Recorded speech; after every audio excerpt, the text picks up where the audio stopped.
Hello,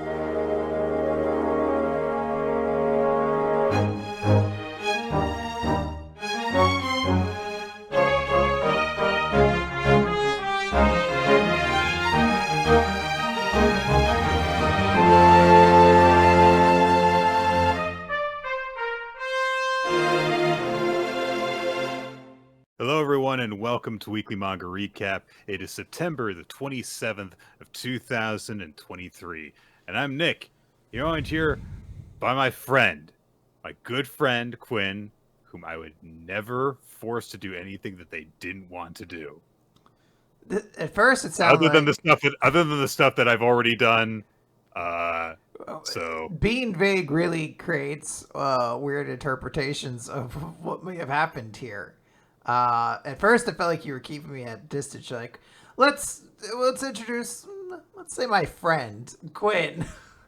I've made You're her my friend. I've made her do things. Let's keep it vague. Yeah, I made you read a manga. That's true. And I think that this is definitely the first case of I made you read a manga for 6 September. Normally it's like I made us read a manga. In this case was, I don't know why I decided to do this. It was on the recommendations list for 6 September. I had already read it before and I knew I could do it again.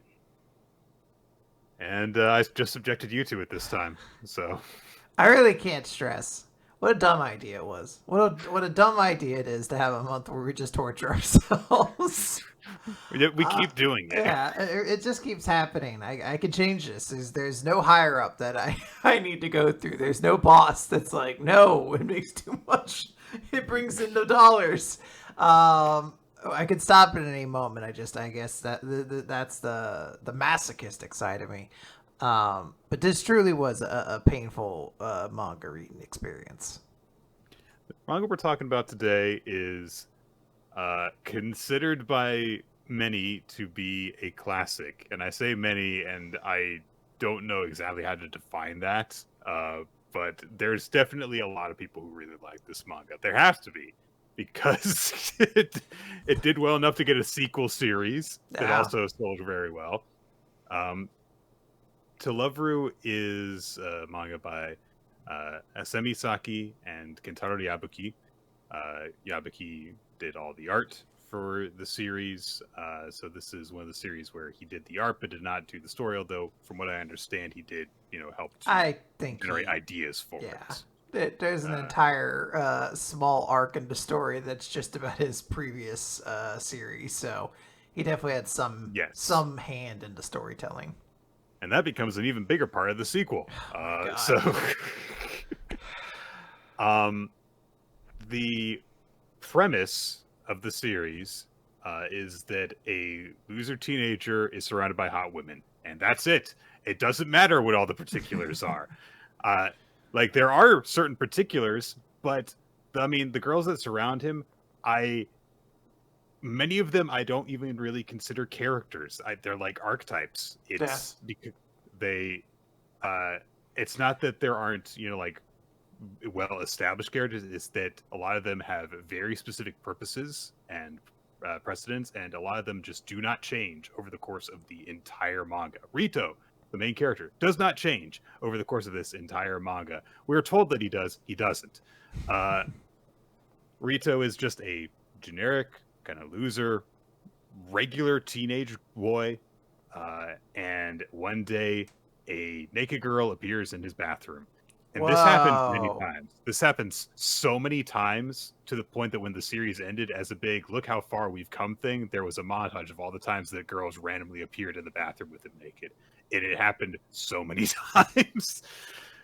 The girl is named Lala. She is an alien. She's the alien princess of a faraway planet, and she ran away from home because she didn't want to be forced to get married. And so she's decided to hang out with Rito because he's nice to her, basically. But Rito, he really is just concerned with confessing to the girl next door, the girl that he's loved for years, named Haruna. And then when he gets up the nerve in like the first chapter to confess to her, oops, Lala hears the confession and thinks it's meant for her. And so it forms a love triangle between them. And that is how things start off, and then eventually more girls show up and a harem happens, and all of them like this really boring guy for some reason. Yeah, I mean you're very correct on that. The I guess slight premise they start with is kind of the idea that Latla has come down to Earth, so and she's gonna stay here, and she wants kind of Rito to marry her. Hmm. But that doesn't stop that, like, it doesn't prevent the fact that she still has obligations to get married. So other suitors are going to kind of come to the planet, people who want to Hmm. marry Latla, and Rita will have to deal with them. But this isn't a battle manga, so it's like silly. It's like Right. whatever stuff. Lala, I guess. Sorry, there's a character named Latla later on in You're, the manga. Quinn, you're disassociating. You're trying to you're trying to escape to a better series. If you actually stare at my video feed long enough, you'll see my soul is trying to currently escape my body. So Yeah, the series is kind of bad for a while, but then eventually Andy shows up, and my experience reading this is, yeah, the series is bad for a while, but then eventually your cat will come into the room and you get to pet it for a while. And the series kind of really jumps up a couple points when that happens. Lala is going to have all these suitors come for her, right. and the characters will have to deal with it. Like, the idea that Lala is an alien and other aliens will come out, will be around, is like the start of this series premise. But very quickly that gets kind of tossed aside. It'll get like referenced here and there, and then eventually there's like just a chapter where the king comes to Earth and is like, "Oh yeah, Rito fucking rules. Actually, we're gonna call off the whole suitor thing." Doesn't really explain himself Yeah. why he's doing that at all. Yeah, it's just that's it. Yeah. So they put that out there, and that kind of puts an end to the alien thing. It should be noted there's like another principal alien on the cast. I guess technically two. I don't There's know what few. I don't know what the fucking lore of Yami is supposed to be, because for a while Well, she's an alien. we have to read the sequel for that. I'm not touching the sequel. All I know is she was an alien. Then the fucking black cat showed up, and he's like, "Actually, you might be the same character from the other manga." And I'm like, "I'm not. I'm just ejecting this stupid piece of information. I refuse to acknowledge it." But there's also an alien character named Ren, who, when they sneeze, turns into. So, like, you want to say colloquially, they changed to the opposite sex, Ren and Run, two different people. But it is more worth noting they changed to a completely different person. There is not like one shared personality between them. They are two staunchly different people. With different goals Yes. of what they want to do. And one of them is an attractive woman. So you can guess which one the story actually cares about. I don't think we see Ren outside of the context that every so often Run will sneeze and he'll be left stuck in an outfit that he finds embarrassing. Like, I'm legitimately trying to think if there's a single Ren chapter post chapter 10, because I think... Well, this is something I was actually curious about, Quinn. So I've read this series before, and to kind of force myself to be better prepared than just like scrolling through stuff and let my brain just kind of absorb it while my conscious mind went somewhere else, I actually took chapter by chapter notes. And so the series is this is too much work I put into this. This series is only 166 chapters. I say only, that's still, more than 3 years of publication. But for the amount of content you get in each chapter, it's not a whole lot, honestly. You can get through this very quickly. So I did a total of 3 different things. I'll get to the last one eventually, but the first one that I did was just tracking like what chapters have like actual merit to them. And I say that as someone who is like, look, if you're not into the fan service of this series, which is, let's be real, the primary selling point of it is that there is a lot of fan service in it, then what do you get out of reading this? Are there some moments where, like, plot development happens? Not really, because there is no overarching plot after Lala's father decides, like, yeah, sure, Rito's your fiance. It was like, well, then there's no way for things to develop outside of resolving the love triangle, which eventually becomes a love dodecahedron. Well, no, not a love dodecahedron, a love tree, because there's lots of different girls lots of branches that all just come in on Rito. So, and one of the others that I did was actually tracking character appearances, like chapter by chapter does a character show up, and there were actually a couple that eventually I was like, this character showed up way more than I thought that they would, so I completely neglected to track them at all. Oshizu, the ghost girl, I completely forgot that she's just around for like 2/3 of the manga, just being Haruna's friend and doing nothing. She's just around. And so one of the characters that I tracked was Ren, because as you said, eventually Run, however you say her name, is just the primary focus. It's no longer, oh, here's this character who goes back and forth between these. It's, no, here's the cute one with tits. So she's the one that is in control basically all of the time, unless Ren can be somewhere in swim trunks so that he can sneeze, and then Ren will be topless when she shows up. And literally, like, Ren gets an entire fucking, for some reason, she becomes a celebrity. She becomes an idol girl, like 3/4 through the story, and that's just her primary character trait instead of this dynamic that she has with Ren. Ren does not appear in, I kid you not, the last 50 chapters of this manga.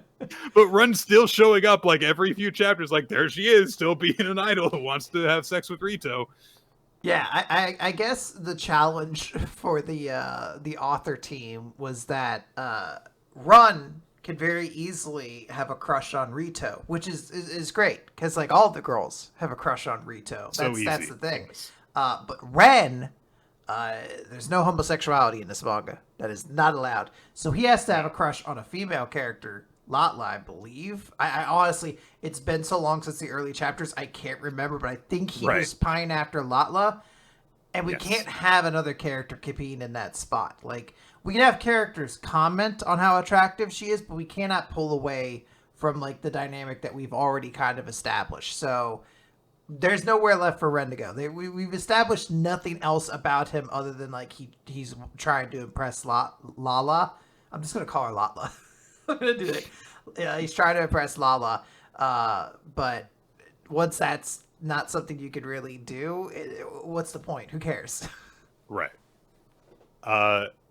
So yes, you're completely correct that like the ongoing plot of the story just kind of goes away eventually. And instead what we're left with is just shenanigans. Shenanigans that devolve into ecchi stuff happening to literally all the girls in this. This series starts off with some sense of boundaries. For example, Rito has a younger sister. At first, she doesn't get treated as a sex object because she's like 12. Tops. 11. I think you're right. I think she is specifically 11. They call her out as 11 at some point, and I was like, I'm gonna vomit now. I'm gonna go to the bathroom and vomit. I would be slightly more comfortable if there was any sense of nebulousness to it, because God, she just ends up getting essentially the same treatment, only less often than all of the girls who are at least not pre-adolescent. All the girls in this, by the way, I don't think a single one of them tops 16, except for the one adult that routinely shows up, Mikado, who, by the way, is a terrible character. I have Nick, a list of my top 5 most hated characters in Toloveru, and I have a note at the top. To be clear, there's only one good character in this series, and everyone else sucks. I don't know if we're gonna agree on who's the one good character is, but there's one. I know who your character is. I know who your character is. There's one good character, and it's the dog, who at no point do they make sexual jokes out of. It's just a dog. He's got a silly little face. He's very cute. Sometimes they can talk to him, and that's nice, but it's just a goofy looking dog. Everyone else in this series is some different degree. I'll give my list later, but I just wanted to note, from this point forward, if we introduce a character, I need to make it clear that my opinion on them is they suck. Got it. Yes, I do agree with you that yes, Marin is great. I remember having very little thoughts on them the first time I read this series, but since then, I've gotten to know you considerably better. We've bonded over a lot of stuff. And even though I don't generally like dogs, I like the dogs that you like typically. And also, my wife, of course, likes dogs. So there's only so much that I can hold on to that. And yes, Marin is a silly little Boston Terrier who talks like an old man whenever he gets a chance to talk. It's like, well, yep, I'm sure I'm house trained. Gonna go lick my master's face. Yep, that's my life. He's got goals and he keeps to them. Yes. Lala is an inventor, keeps on causing problems with her inventions, and she sucks. Yeah. She's nice, but she's irritating. Haruna is boring. Okay, I want to say two things. One, I'll give this to Lala. She is probably the only character who I feel like I can't like neatly fit into a particular trope. Like, she is the naive, outgoing, ambitious one. She's the one who's like, who cares if I'm not wearing clothes? But everyone else is like, whoa, you're supposed to be embarrassed. And she's like, why? Although later on, eventually, she does get embarrassed by it. But she has something, I guess. I don't want to say it's like, oh, what a refreshing, invigorating character, but there is something compared to almost every other character in this cast who is awful. Haruna is terrible. Like, when I first... So boring. She has nothing. I literally... You could describe her character as like, oh, she's sweet, she's nice. She has an older sister. And at first, I was like, Haruna walked so Onodera could run. But that's unfair to both characters. It's more like Haruna fell down the stairs and shattered her spine so that Onodera could, like, vibrate across the floor. I don't know how to say it, but both those characters kind of suck. But, like, Onodera is, like, so many leagues forward in comparison. Haruna is so uninteresting. I don't get it. There is something to be said about the way that we had to read this, which was in the span of a month. This is a series that ran for 3.5 years. We covered that time in approximately 40 times speed. There is something to be said of ecchi harem comedy series and their place in shonen manga. They're that bit at the very tip top of the food pyramid. A sometimes thing, a sometimes treat, but at the same time, if that little bit is missing, the pyramid would feel incomplete somehow. But this way of reading this series, this was like drinking an entire bottle of olive oil. Like, it's not meant to be consumed this way. From the first moment you start, you're like, I shouldn't be doing this. Shouldn't be doing this, but here we go. All you can do is just keep drinking. You're like, why? What am I here for? This is one of those moments where, like, why even have art? Why do we do this to ourselves? I don't know. So we should, I guess, go into a bit more detail about why this is so bad, because we've said the characters aren't very good, but it is worth, like, really stressing that this manga is ecchi. It is all about fan service, and at the time, Yabuki and the author, whose name I'm blanking on right now, I apologize. Saki, I can't remember their other name all of a sudden. Yeah, Saki. Yeah. So.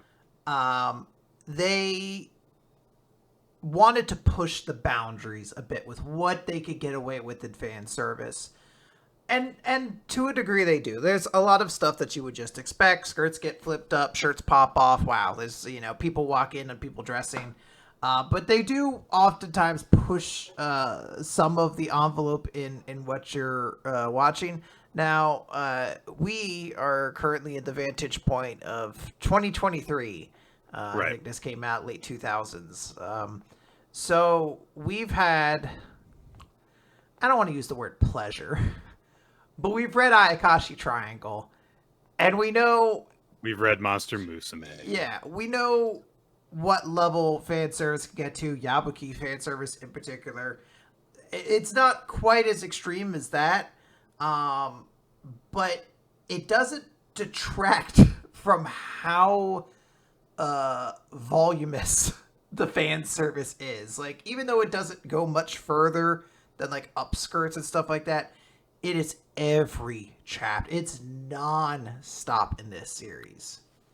The last thing that I kept track of was something that I'm referring to as Rito syndrome, which is when the protagonist of an ecchi series winds up in a perverted situation through no fault of their own in order to preserve their innocent nature while they somehow stare at, accidentally grope, and otherwise sexually harass every female character around them in a way that is somehow innocent.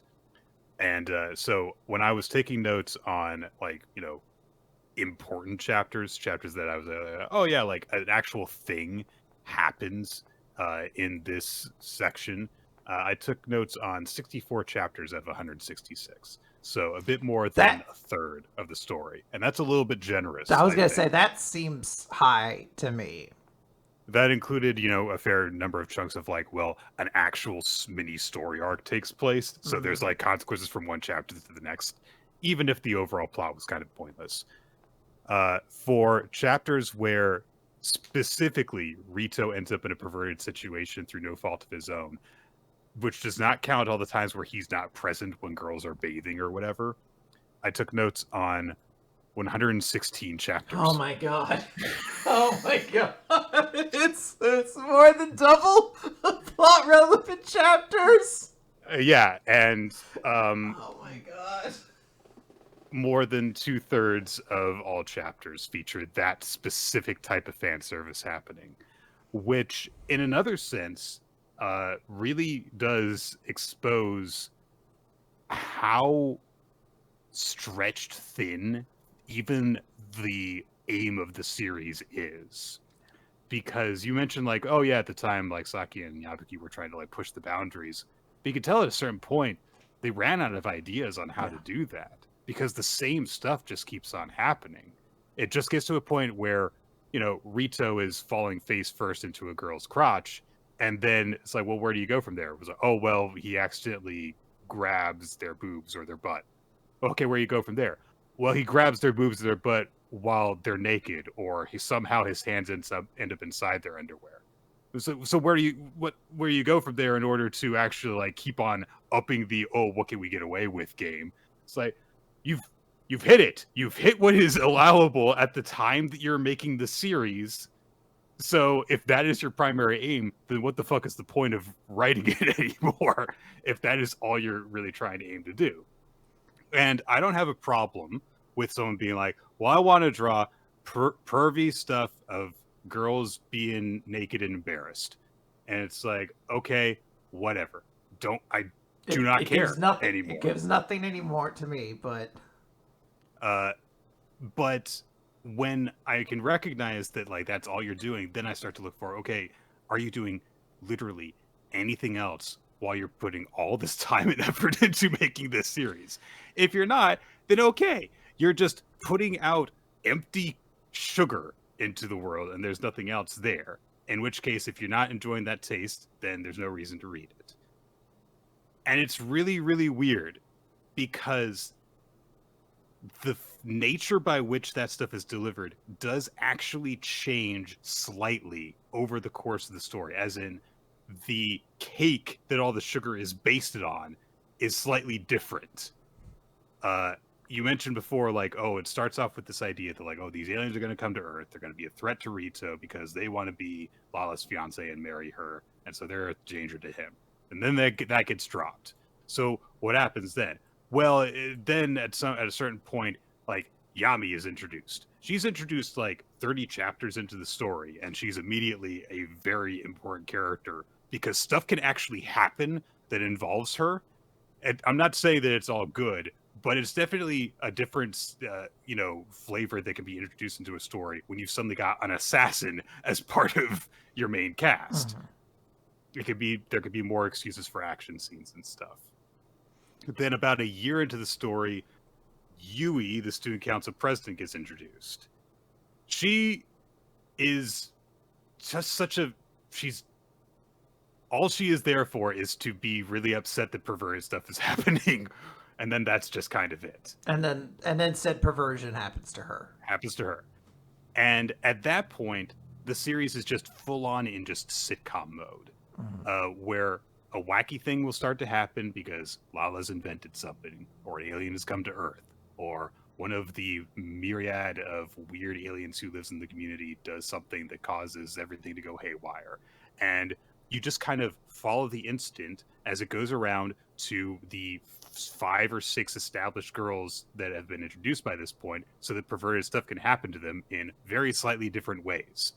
And then by the end time the chapter is ended, well, we took up a lot of time visiting Haruna, and then Yui, and then Yami, and then the rich girl Saki. So now that we've done that, we ran the clock out, the chapter's over. Hey, and then next time, a different wacky adventure can happen that's entirely different. And you just repeat that over and over and over and over and over again. That is like a full year of this manga. It's just the same thing happening over and over again, the same structure to it.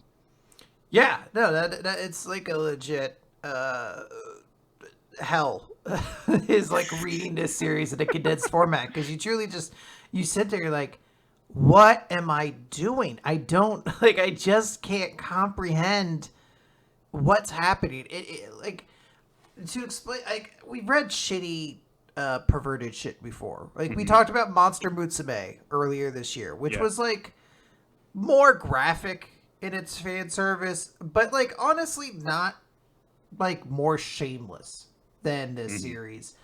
But like, you really need to like stress and exaggerate how little substance there is to this series. I think it's like around chapter 100 where Rito finally starts to admit he has feelings for Lala. Because You're right on the money on when that happens, yes. Because for the most part of the series, he's not I should say he's not interested in Lala, but his focus is like, I love Haruna. I've always loved her. She's been my crush for forever. That's who I want to give my affection to. And Lala's very sweet. She's introduced. She's shaken everything, up in my life. But he's never like said I love her too. And then finally they do a very stupid arc. But at the height of it, he realizes he has feelings for her. And that's a while. Like, again, like Nisekoi, I think it's around like chapter 50 where you start getting like real progression. I think that's when Chitoge realizes she's like, fuck, I actually do like Raku or something like that. Like, it's the idea that like we've been reading Blue Box move forward. We never learned had like small emotional progressions. This like chapter 100 moment where Rito like kind of realizes he has feelings is like the first real progression in that story between the two of them. They're like, their relationship hasn't really developed or like grown in any way since the start beyond it. And then like it doesn't really change again until like the very end of the series. It's weird. Like the last like 20 chapters feel like they have so much more consequence because characters finally are able to like express unemotion beyond just like, it's time for us to clean the pool. We replaced the water with clothes dissolving water. All of our clothes are dissolving off. And then like nothing of consequence happens. I'm shocked that you didn't actually name the premise for a chapter when you said that, because it's very like close. That seems like it's close, but it's not quite. there is a frog that has the power to dissolve people's clothes, and he shows up twice. Yes, but and they also like create tools based off of its saliva to use too. It was very close to an actual premise, but enough details, I can't get sued in court. Around the time that you mentioned where Rito finally starts to admit to himself that he has feelings for Lala, that's also where Lala's younger twin sisters show up, Momo and Nana. And it's really weird because they're not in a lot of the rest of the manga, but they sometimes actually kind of nudge things towards at least happening when they're around, because they're much more action oriented, because like Nana can talk to animals and Momo can talk to plants. And so they use that for battling and stuff. And so it's like, now you've got multiple characters now who can like do fighting things. So if some sort of opposition shows up, it's not just one of two different things happening. Either Lala's invention or her super strength beats it, or Yami cuts it up. So we have different things that can actually happen. Because that's kind of the problem, is whenever an actual serious thing happens, for a big chunk of the series, it just kind of stops being a threat when the story is over. It doesn't ever feel like anyone actually accomplishes anything. And literally there is a point where they're all stranded on an alien planet. It looks like things are really bad. And then Mikado just shows up and saves them, because she just does. Yeah. No one learns anything. No one accomplishes anything. It's just like, well, no, the plot's over. Done with that premise. Gone. It feels like there's so many opportunities for characters to have something. And like, I'm not asking for a lot. Like, again, like, you can look at problems with other kind of like comedy, fan service, romance, harem series. But say, like, let's take real quick. Fuck, what's the one with Raku? Nisekoi. I don't know why I blanked on that name, Nick. I have just consumed so much garbage. Things had to go. Nisekoi very early on had a plot where Chitoge was sad around Christmas because she wanted to spend it with her mom, but her mom was too busy. And I think it's only like a couple chapters long, but like the end of it is like Raku going out of his way to help facilitate the two of them getting to spend Christmas together. And it's a very sweet thing. It just has emotion to it. It's great. I would kill for just anything like that in this series. There's actually a chapter that feels like it's very close to it. His little sister there is a Christmas chapter, yes. His little sister wants their parents home for Christmas, and then they just do it. They're like, here they are. and that's the chat. Like, there's like a couple goofy fan service jokes, and then that's the chapter. And you're like, I don't like it. Just, there's so much nothing in this series. There's very little in like characters having emotions with one another, to the point where you're just like, I just don't understand what any of these characters find like interested about each other. I like, you can only assume it's physical at this point because there's no like interest emotional stuff going on, yet they see each other naked so frequently. How could that possibly be an interesting thing for them anymore? You're just like, I just don't get how these relationships are motivated. Yeah, I actually wrote a note on one of these, which was, holy shit, this series passes the Bechdel test now. Oh, that's what it was. Okay. So I was trying to figure out what this actually was, because here's the thing. For a while, I was convinced that the series was not only going to fail the Bechdel test, it was going to invert it. There are so many situations where two girls are alone and Rito's not around, and they only talk about Rito exclusively. They talk about nothing else except what they think about him, and one of them convinces the other to feel more positively towards him. There is eventually a point where Run is like, she's doing her idol thing. She has a conversation with another character from another Yabuki series. Another Black Cat character shows up. And they just talk about, like, the pressures of, like, being a celebrity and, wanting to do a good job and stuff like that, and how each of them has actually, as it turns out, encouraged the other through their career and stuff. And it's like, oh my God, people can have lives outside of what they think about this one loser teenager. I was shocked, and it did not happen for the entire rest of the series. I would say there's small moments I think you could pick out like that. I feel like there's like a chapter where I can't remember her name. The little sister interacts with Yami, and like they do a couple things, but maybe they also talk about Rito the whole time. They do talk about Rito a fair number of times. Yeah. But honestly, Mikan and Yami's friendship is one of the very few redeeming qualities of this manga. Just these two, just this weird assassin and this fairly innocent girl who thinks that she's cool and decides to become her friend, so they become friends. It's like, that could be nice. And also, I will say, it was really weird.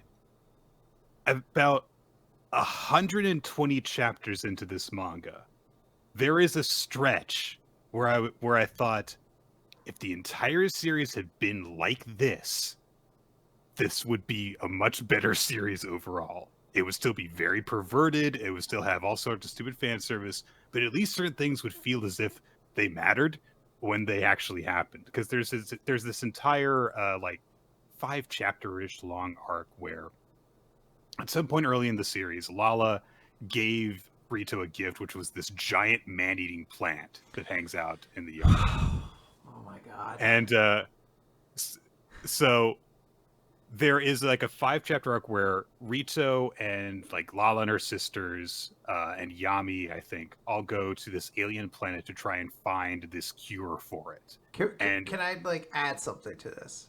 Go ahead. When it's originally shown, because like it's like a chapter 8 thing or something like that. Rito gets this enormous like man-eating plant monster in his backyard as like a gift or something like that, and it just perpetually shows up throughout the series just to kind of be like it's just in the background, like a continuity thing. Like, remember that? It doesn't do anything. But yeah, like a chapter starts and it's sick. They're like, I don't know if we're gonna be able to fix this. And this is legitimately the only moment in the series where I was like, I like Rito. He's like, I don't care where the fuck we had to go. We're saving this thing. It's part of our family. I'm saying this thing. He actually uses its name, but he's like, we're saving this. This is a member of our family. We're not going to let her die. And I was like, this is like a charming like this is something that I could see why people would fall in love with this kid for, because it's like an admirable trait. So carry on. I just want to establish like that's how they set this up. So they go to this planet and it's infested with a bunch of like really evil dickwad plants. At first, even Nana, who can talk to plants, is having trouble dealing with them because they're just such big dickheads that they aren't listening to her. And there's this fog that's like disabling Lala's abilities, and Yami is having can't use her transformation ability to stab stuff. So it's like, oh, well, all these normally really strong characters have all gone on this mission to save the day, and a lot of their abilities just aren't working. So a lot of them have to rise to the occasion. Yami adjusts her fighting and is like, I'll just punch stuff because I'm a good martial artist. Momo comes up with this big bluff where she injects this one plant with a thing and says, it's going to die now if you all don't get the hell out of here, and all the plants run away. Turns out it was a bluff. And then Rito and Lala, while Lala's really weak, they have like a bit of bonding moment together. They come across this one plant that's really struggling. They help it get to some water.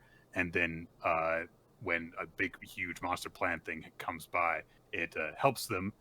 And then it offers them some of its fruit, because it turns out it's the plant that has the fruit that is going to cure Celine, the giant man-eating plant, back home. So it feels like everyone who went on this mission actually kind of accomplished something in some small form. And there's big stakes. It feels like they're in real danger because a lot of people were weak, but they managed to get through it, and they do it all on their own. Yeah. No one shows up to save the day and completely diminish all the tension that was built up. They get through it on their own. They're paid off for being good characters. They get back home, and Celine, they're too late. They're too late to save it. Oh, no. It's dying and it's withering away. Nick, the other good character besides the dog, in the fact that to the point we're at, it's never been used for stupid fan service, either as a vehicle or delivery for it. Nick! No, not at all. Never. Oh no, Celine's dead. No, she's not. Turns out she didn't have that fatal plant disease at all. She was evolving. Dun, dun, dun, dun, dun, dun. If this was real, Togekiss evolves into shitty Lillimon energy. And what comes out of it? A little baby. Yeah. A little baby that they call Celine. Oh, it's a little baby. Okay. That's cute. Also, all right. Not as interesting as a giant plant, but, cute mascot character. Oh no, her pollen makes girls horny. There's so many things. Its pollen makes girls horny. It's hungry for milk, so it jumps at characters' breasts constantly. And then it also just does like little kid shenanigans, and that causes fan service. Like, I'm going to jump into a character and they're going to fall over. I'm going to run over here. And you're going to be exasperated. You're going to trip. And your skirt, like, it's just, you're just like, this character is basically just like an annoying dog. Like, we have a good dog. Why did we need an annoying? I think there's literally a scene where she sleeps in a dog bed. And I was like, yeah, sure. It's not like she gets a room. They don't treat Celine like a person, really. It's just if they want to do like quick scenes where you're like, oh, these people are like a couple and this is their child or whatever, they can do that, and it's nothing. So it sucks. Yes, a horny Togepi, as Winsy Dale Cheddar said. It's kind of like that. Yeah, it's It's really weird that it's like this plot arc happens and it's like, well, that's the result of it. It's another vehicle for edgy scenes.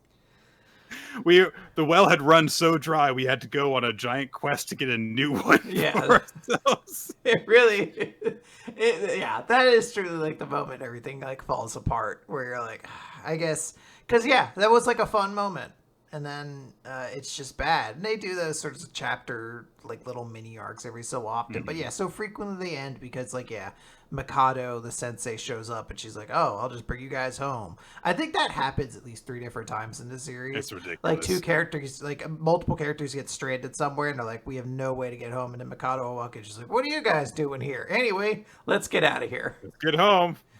I think we need to like start wrapping this up because we have a lot of manga to talk about. But I wrote this list of my top 5 most hated characters, and I will not be satisfied until I read it. Quinn's top 5 worst to Loveru characters. So I have 2 honorable mentions. Quinn's top 7 worst to Loveru characters. I want to give an honorable mention to Ren and Run. We've kind of already gone through it. Okay. But Run is nothing. She, it's just another character. Maybe if like she had been actively a character since the start, and like the idol stuff was like a more consistent part, it might have been more interesting. But like that stuff comes in like the last 40 chapters, and before that point, she's just another girl. It feels really random when it happens. Yeah. Ren, we already talked about. The other honorable mention is Yui, who is just like a stickler for the rules, and it's just like it's a defrosting the Ice Queen kind of thing, because she's like, oh, you guys are being Rito's improper, nice. But Rito's so nice, and then at the end of it, someone will open. Number 5, Nick, is Saki.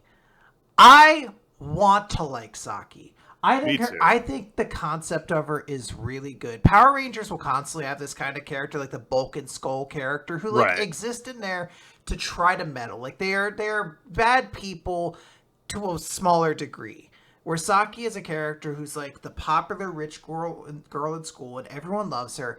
And then she gets really upset when she sees how many people pay attention to Lala. So she like makes her dedication at that point where she's like, I'm going to get one over on Lala. Like, I'm going to prove my superiority, and I'm going to use my riches and my hench girls to help me accomplish that. And it seems like it'd be fun. She's doing bad things for bad reasons.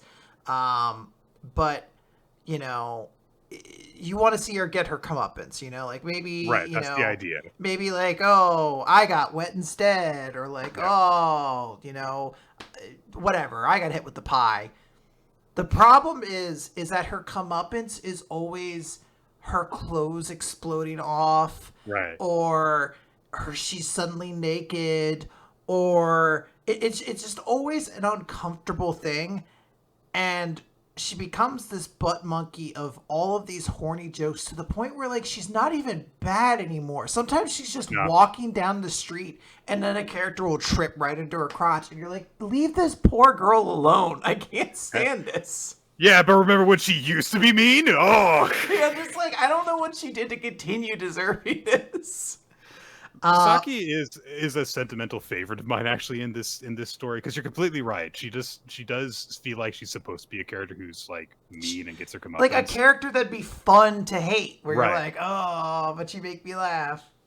2 things. One is that she acts deliberately seductive and sexual, so her getting her clothes taken off and embarrassing her is kind of weird. And 2, yeah, she just like that whole thing just gets dropped eventually. You're right. She does get one of the late series better moments when there's a couple chapters dedicated to her running away from home because she's supposed to like go overseas according to her family's wishes. And if she does, she'll be separated from one of her underlings, who's also one of her best friends. So the 3 of them like work together to make sure that they stick together. And it's actually really nice and sweet because it has nothing to do with any of them liking Rito. None of them like Rito. But in this series. And again, it's an admirable scene for Rito because he takes the lead when like she runs to him and Lala for help. He's like, I got to get you out of here. It's like it's a good moment that works for everybody. It's a shame that it comes 98% of the way through the series. Right. Number 4, Haruna's horny friends. I don't know their names. Fuck. I don't care. These 2 motherfucking characters. They're awful. It's like, hey, you remember Chizuru and Chizuru too. Like, yeah. It is not all these characters exist to do is to be aggressively horny and uncomfortable to Haruna. There's like a chapter where the twist the running through line is the fact that they're sexually assaulting Haruna and she's not protesting enough. And somebody's like, something's wrong with Haruna. I'm grabbing her breast and she's barely, she's not acting weird. She's not acting like she doesn't want it at all. And you're like, I hate this. I hate every moment that these two characters show up. They'll disappear for a very long stretch of time and then show up when Yabuki was like, I need more girls to draw in their underwear or something like that. So they don't like persist throughout the series, but these two characters suck. Every time they show up is bad. it's one of those things where it's okay for the characters who are female to molest female characters, even though they're literally like grabbing onto girls' boobs and squeezing them like every time that they show up. It's like, oh, but it's fine because they're girls. It's very awful. Number 3, Nick Oshizu. Who the fuck is this character? I read this series in such large chunks. I forgot there was a ghost girl who like eventually had her own physical body. And then I was reading chapters like, who the fuck is this girl with magic powers? I don't know where she came from. I'm so confused. They make You're right. Like I said, I completely forgot that she was important. I remembered her from my previous stream, but I thought that she would just like went away for large chunks of the story. I forgot she was Haruna's actual best friend because I guess Yabuki and Saki realized we can't just have these two awful horny girls be Haruna's friends because she can't have a serious conversation with either of them. Yeah, it's truly baffling. This character adds nothing. I think there was an entire plot with her, but it's again weird. I know I shouldn't judge it against stuff that came out afterwards, but I'm like, there's also like a Ghost Girl plot, and we never learn, and it's way more interesting. And Ghost Girl's not like a horny sex object, so I just appreciate it on a different level. She just sucks. Number 2, Nick, Yami. I can't fucking stand Yami. I hate her so goddamn much. I get it, Yabuki. You thought Eve was a cool character, so you just put her in this one. Can you try an ounce, like a gram, something? There's nothing to this character. She just is like, I'm cold, stoic, badass character, but I hate perverts. But perversion happens to me. So then I do violence, and it's just nothing. She like so many chapters. That's her sole existence into the chapters for a character to show up and for her to be like, "Rrr," and then people move away. It's very obnoxious. Her character sucks, and I hate her so much more because it's just Eve's design for for Black Cat. It's the same thing. All the transformations she does are the same ones she used in Black Cat. It's like, come on, dude, like you had years, man. A new transformation besides punch hair and slash hair. I don't know what to tell you. Okay. But number 1, Nick, the number 1 worst character in this series. This should not be a surprise. This character is an abomination, and that is the principal from the school. The principal is the worst fucking character in this series. I hate him so much. He's so actively nauseating. His entire gimmick is he's horny. He's horny for the students that he is overseeing as an instructor. He is supposed to be there to guide their educational future, and instead he's just like, ooh, a pretty girl. How about you rub your tits all over me? Ooh, hey, one of my female students, check out the new pornography I just purchased. Like, everything about him is awful. His entire reason for existing is to be an out and out pervert who gets his comeuppance in the form of being beaten the shit out of. So then, when Rito accidentally is a pervert and doesn't suffer consequences for it in the long term, then it's okay. It's very dishonest, it feels. It's awful. Yeah. He never goes away. He is in this series. Yeah. There is no chapter that's meant to redeem him or like to try to add some level of humanity. He is just a horny little monster. And there's a chapter that starts with Yui running into like a delinquent from the school, and she's like, you know, someone with like a big pompadour wearing like a jacket. She's like, hey, you can't be wearing those inside our school. Yeah. That sets down the standards of our school. And he says the most correct thing ever. He looks at her, he's like, with the fucking principle we have, why the fuck do we care about standards? And Yui's like, he has a point. He's got a point. But obviously, this isn't what Yabuki believes, because then, I was about to call her Eve. She is just Eve. Eve shows up and is like, don't bother trying to convince scum like that of your bit. I was like, he's right. Why do we care about bullshit when our principal is an active pervert? Stop him, please. This school has like 6 superheroes. Kill him. Yeah. I mean, like, that's a conclusion that I fully understand. Yes. I will say that I have a very strong soft spot for Yami. I like that she brings a very different dynamic than a lot of the girls in the series, because she, you know, actually gets some very funny moments where she's like, yeah, I'm going to kill you. I'm going to kill you. Just that, you know, no bones about it. I'm going to kill you. Unfortunately, she never really bothers to try and actually kill Rito. She's just like, I'll kill you eventually. Oh, I'm gonna next time. Almost like it's a bad plot. Like it's like a dumb setup to their relationship. And also, I can't really blame Yabuki for recycling her design, because it's pretty good design. It's But you okay.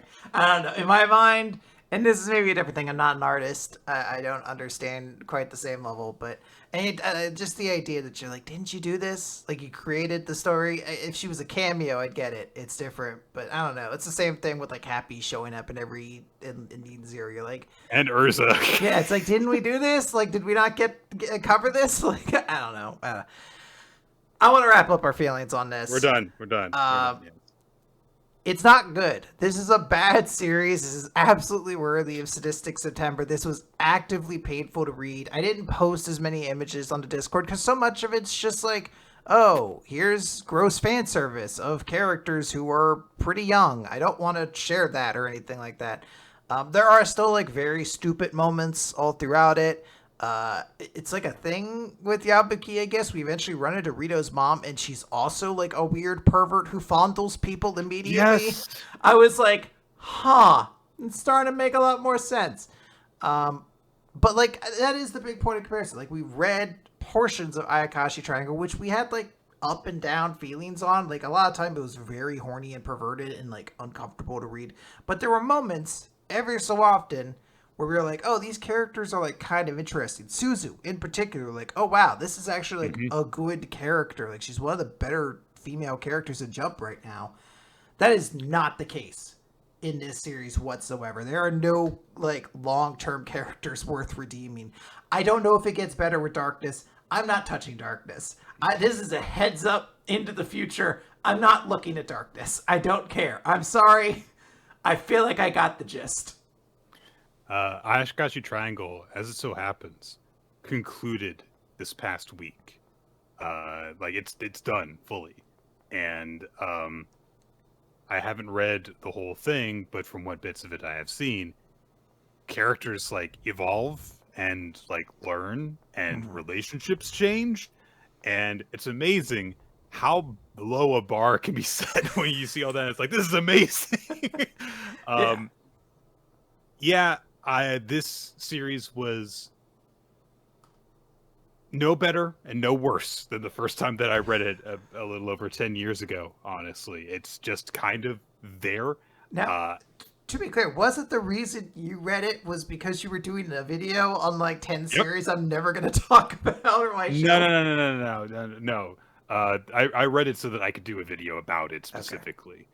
Okay. I also, I think, helped to propagate a potentially unsubstantiated rumor, which is that the series ended because of something that was happening in Yabuki's personal life, which I did actually look up while I was reading it, and apparently the stuff that people kind of got that from was a matter of like gossip sites and that kind of thing. So no one's actually 100% clear. There's no official version of, I guess, of what happened. according to the creators themselves, what he was going through in his personal life did affect the end of the series in some form, though. And it was like, like divorce and, child custody stuff. So, pretty stressful, serious stuff. And I'm glad that he's doing a lot better now. He's since remarried. One of the most adorable things is that one of the most adorable memories I have of Ayakashi Triangle is that one author comment where he talks about his daughter reading the series and giving him feedback. And so happy for him that, he kept on making his weird pervy stuff, and that eventually got to a series that had some merit to it beyond just having lots of boobs in it. That is the point I really want to, I guess, stress and end this on. Is like, I'm not trying to be like the worst prude. You need some kind of substance with it, right? Like, I enjoyed We Never Learned. That also had uncomfortable fan service that I do not stand behind, but I still kind of recommended the series because like it had good characters. So I don't know where the thought was gonna end. I was about to be like, so read Ayakashi Triangle, and then I'm like, no, I can't throw my support behind that one. But if you have to choose between the two, no, I'm not even going that far. I really want to like pull myself back a bit from this, but like, substance a little bit is greatly appreciated. All right, we do have a lot of manga to talk about, so I think we will call it there. Yeah, I'm not even going to say that it's bad, because like it's just empty. It's just I don't care. So. Mm-hmm. But guys, we gotta talk about My Hero Academia. It's chapter number 401, The Lunatic! Last time... Is this when Dean Ambrose shows up, Nick?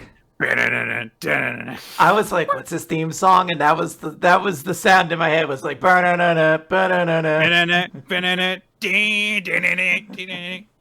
did Xavier Woods' song go? Leather jacket, jeans! That's a great way to remember it. Yeah, so All For One is paralyzed. Stain's coming in to slash at him, and while he does, he's thinking to himself, you must realize it, All Might. Why I dare to leave the shadows and expose myself.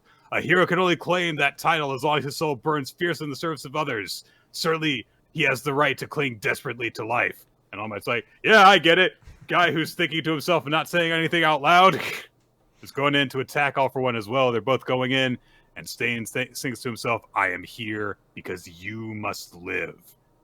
And then All For One activates one of his bullshit quirks, Bloodlet, which causes all the blood in his body to burst out of him. A very convenient power to have in this moment. Very, very odd.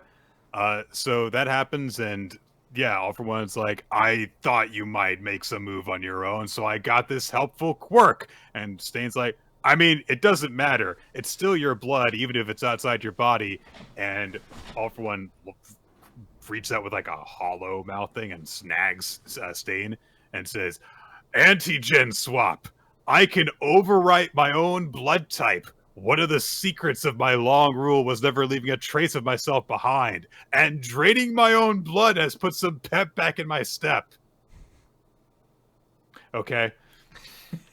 Yeah, I mean, I guess. Your quirk doesn't work because I'm bullshit. It is very much specific, like, aha, my firmly established power from like 200 chapters ago has caught you. Now you are trapped. He's like, but what if in the many quirks I have that didn't get destroyed by Stars and Stripes, there's some that didn't get destroyed, had the perfect counter. A very so specifically counters your ability, you'd almost wonder why I had these quirks to begin with. You've shot me with your force field piercing bullet. But what if I had a force field piercing bullet proof force field? Oh! And to be sure you can't catch me in an area when I'm sleeping, I have my force field destroying bullet eating dog who runs around eating all those bullets. He's a good boy. That would be the thing that gets me on All For One side. I'm like, he does love dogs. He does. This dog in particular, he's actually killed thousands of other ones, but he's so good to this boy. It's like fed it the leg of another dog, and you're still like, oh, what a good boy. Survival of the fittest, you know what I'm saying? Is you a good boy? Oh. Clearly, he's the best boy if he lived.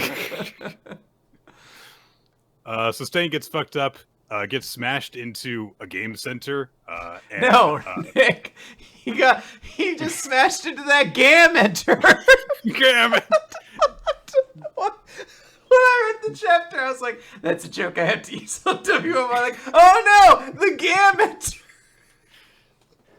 I don't know. Stain's not one of the men in My Hero Academia that I see a lot of people wanting to see enter a GAM. So, well, I'm sure that they exist. Anyway, All for One's like, gonna steal your quirk and kill you. And Stain's like, it didn't end. It's all part of the process, Demon Lord. I never benefited from higher education. It was you, All Might, who taught me what a hero is. Live on. Triumph. My everything. My all. And he's dead, right? It would seem so, yeah. And now All for One seemingly has it's not, quirk. I'm trying to think, is it clear what he's doing? Like the idea he just has explosives on him and he pulls them, or is this some power that that's the part I was a little confused on. But yeah, I guess he just explodes himself with a grenade, in which case he should be dead. Yeah, he puts his hands together, which does seem to be like, well, I better make him not get my quirk, but they don't comment on that at all, so I don't know. But All for One wheels around on All Might, goes to attack him, and Hercules, the robot plane, gets in the way, and All Might's like, oh, you were totally scrapped. And Hercules, it was alive this whole time, Quinn. One final shield, you must live. And the speech bubble gets cut off by the last to get to it. It's very cool. But it shields All Might, and he doesn't die. And instead, he gets a vision of Nana Shimura talking to him, saying, you can do this. Your tale's still being written. And All Might realizes, oh, I'm really fucked up. I'm hallucinating. This is just me trying to encourage myself. And then, fucking... oh gosh, I've forgotten his name. Oh, Night Eye. Yes, Sir Night Eye shows up and says, well, you're all fucked up, aren't you, All Might? Your legs suck, your support arms are gone, you can't fight anymore, but you're not dead yet. And All Might is in a bloody heap, and he's just crawling along the ground, and he says, do your worst.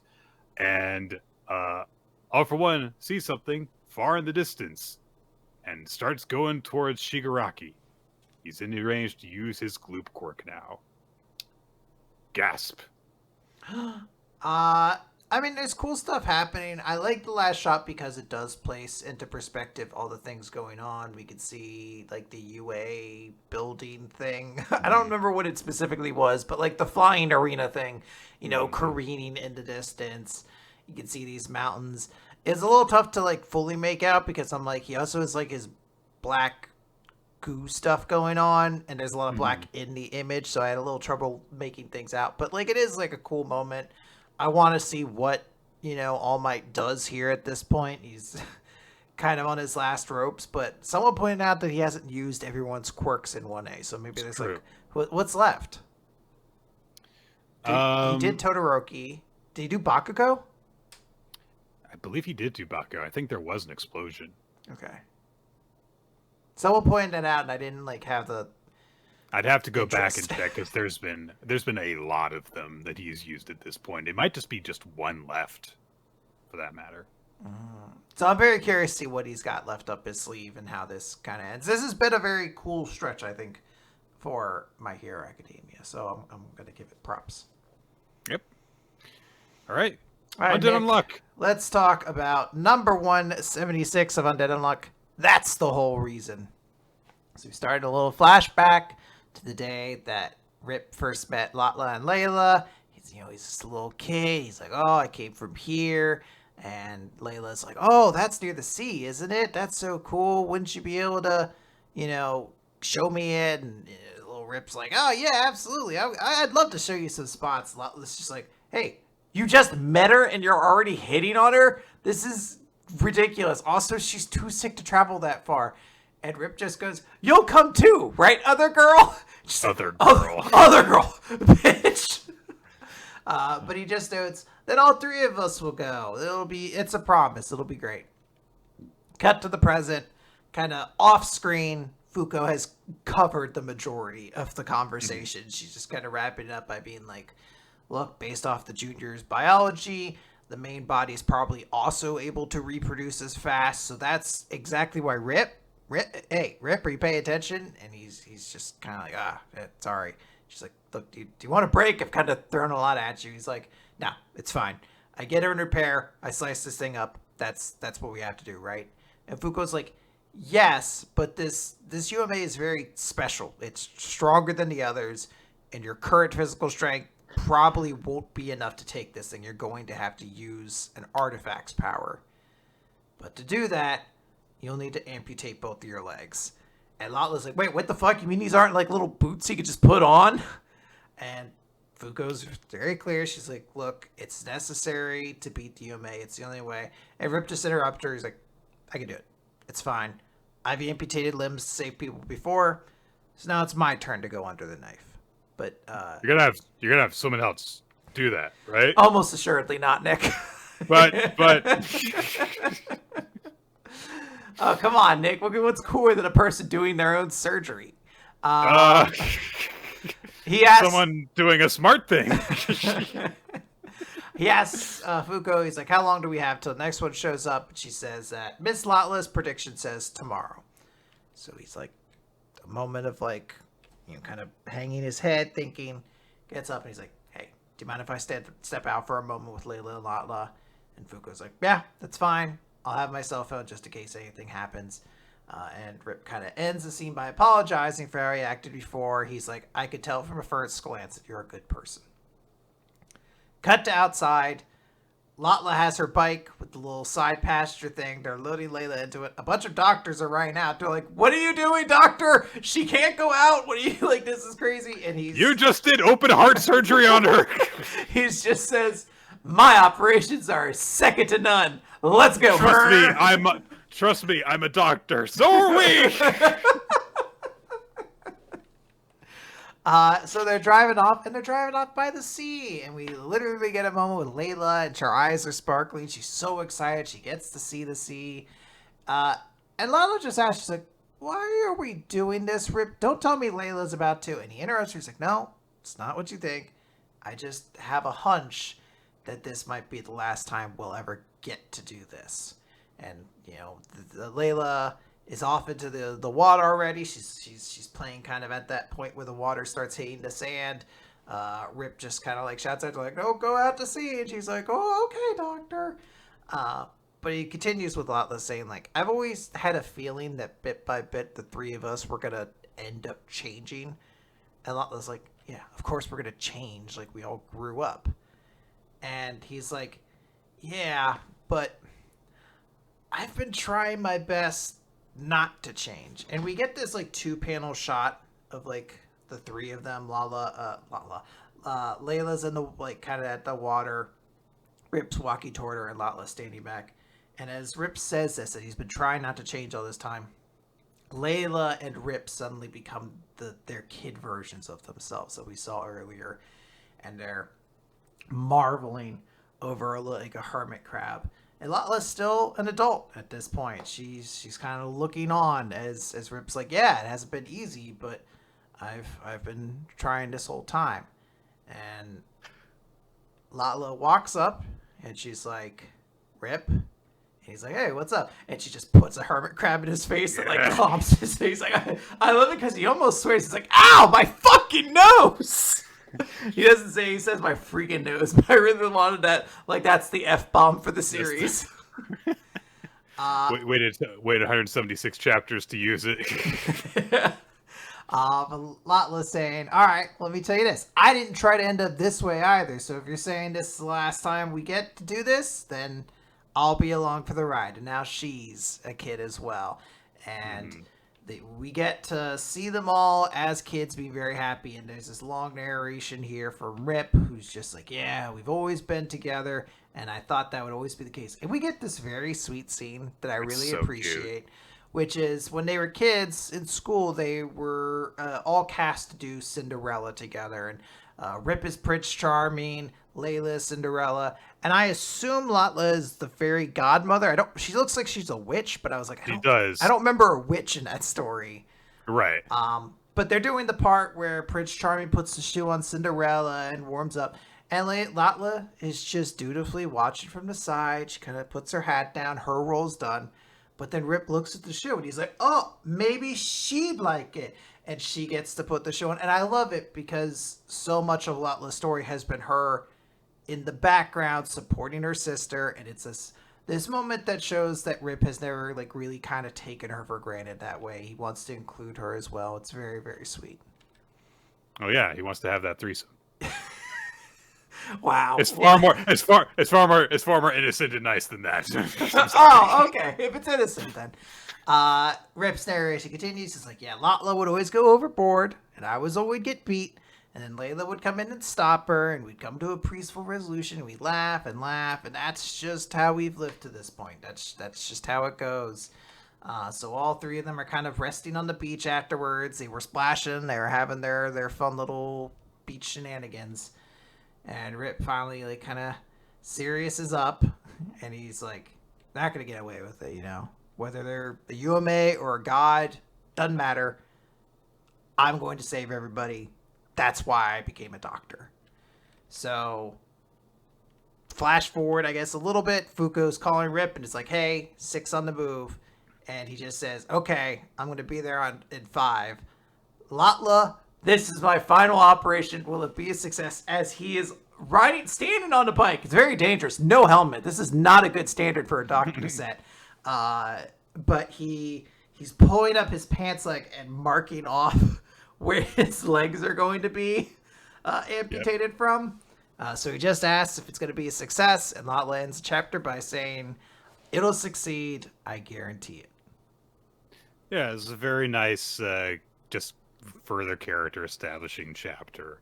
I really like the dynamic that's on display between the 3 friends, and it's just very nice just to show off, like, look, these 3 have this very tight bond between them, and you really get the feeling like, look, everything's gonna be okay. Like it's just fills you with that confidence the way the Rip is filled with it. Yeah. It's good. There's like a small problem. I know somebody in Discord pointed out specifically Layla does have like kind of the sexy lamp problem to her, which is like if you just replaced her with like maybe not a sexy lamp, but like a whoopee lamp, like a moderately attractive whoopee lamp, it wouldn't be that much different. She doesn't have a whole lot of like narrative forefront of her own. So I do wish that was a little bit different, but I do appreciate that we got this chapter that's just like, let's touch on their relationship. Let's focus on it a little bit more. Even though we know these characters, like, let's move forward with this essentially. Let's get some more for them. Let's talk about Blue Box. Blue Box. It's chapter 118, That Kind of Person. It's a Nayame chapter.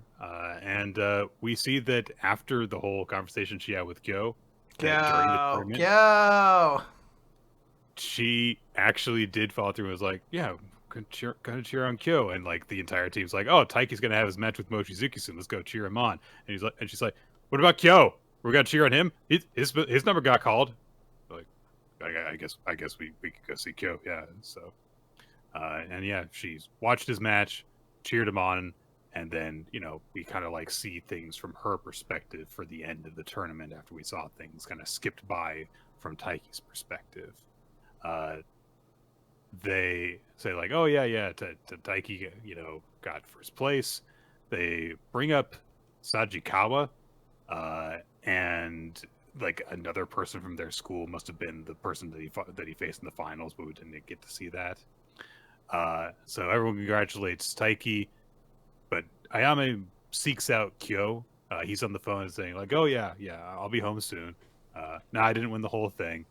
And his siblings are like, "Oh, you mean you lost? Boo!" And he says, "Oh, I'm sorry, I did my best." And Ayame from next to him has come up and says, "Yeah, your big brother was great. He did so. He had cool smashes, and his aim was good." And Kyo's like, "I already hung up." I feel so bad for her. She really is going whole, like, full Ayamosi into this moment of like, yeah, your big brother was so cool and he had the best serves and everyone thought he was super cool. He's like, I hung up. Like, oh, they never heard you at all. So I'm just like, "Oh, shut up." But Kyo thinks is touched by this, and he actually shows an expression. He laughs a little bit. He's like, "Oh, he's human after all." This is actively a little painful for me because I'm like, these motherfuckers, they're just running it back. They're just gonna run it back again. I'm just gonna follow another story of like a love triangle that may not end up requited. Yeah, and he says, "Oh, you know what? You made me feel better." So she's like, "I was exaggerating a little. You weren't that cool." But he says, "You know what? It turns out that even if you lose, you can still have fun in these matches because you end up facing challenges that you couldn't figure out before, and you meet a whole new version of yourself as a result of that." And that leaves a little bit of an impact on Ayame as we skip forward again. Because, hey, it's Valentine's Day. And so she's making chocolate. She and Chinatsu are at Ayame and Karen's place. And I do love this this little reveal into Karen and Haruyu's relationship, which is Karen's like, "I don't make chocolate. I don't do it. Kengo and I have an understanding." When he was like, "Isn't this a pain to make chocolate like this?" "Yes, it is. So I don't do it, and he doesn't expect me to." It is a wonderful moment of like, doesn't this kind of suck? Yes. Let's not do it. Yep. So we'll just white chocolate that our friends make instead. Ayame wants to know who Chinatsu is giving hers to because, of course, she still doesn't know about her relationship with Taiki. And so Ayame's like, "I mean, yeah, usually you're just like down watching TV with sis. So who are you making them for?" And she says, "Well, the guy I like." And so Ayame is a little bit struck by that, and she's trying to figure out like, who is it? It's not him. It's not him. Oh, I bet the person you like works really hard at his club activities. And she brings up the tournament that she attended the other day, and she says, "Wanting to win and hating to lose, I kind of can imagine that feeling, but it's to say it's fun to find out what you have to work on is a foreign concept to me. I wonder if people who are committed to hard work would like and attract that kind of person too." And so someone's thinking about Hina in that moment, and I'm guessing it's Ayame. It's kind of hard to tell though. But Chinatsu's looking at Ayame like, "Huh, what you talking about?" For a minute.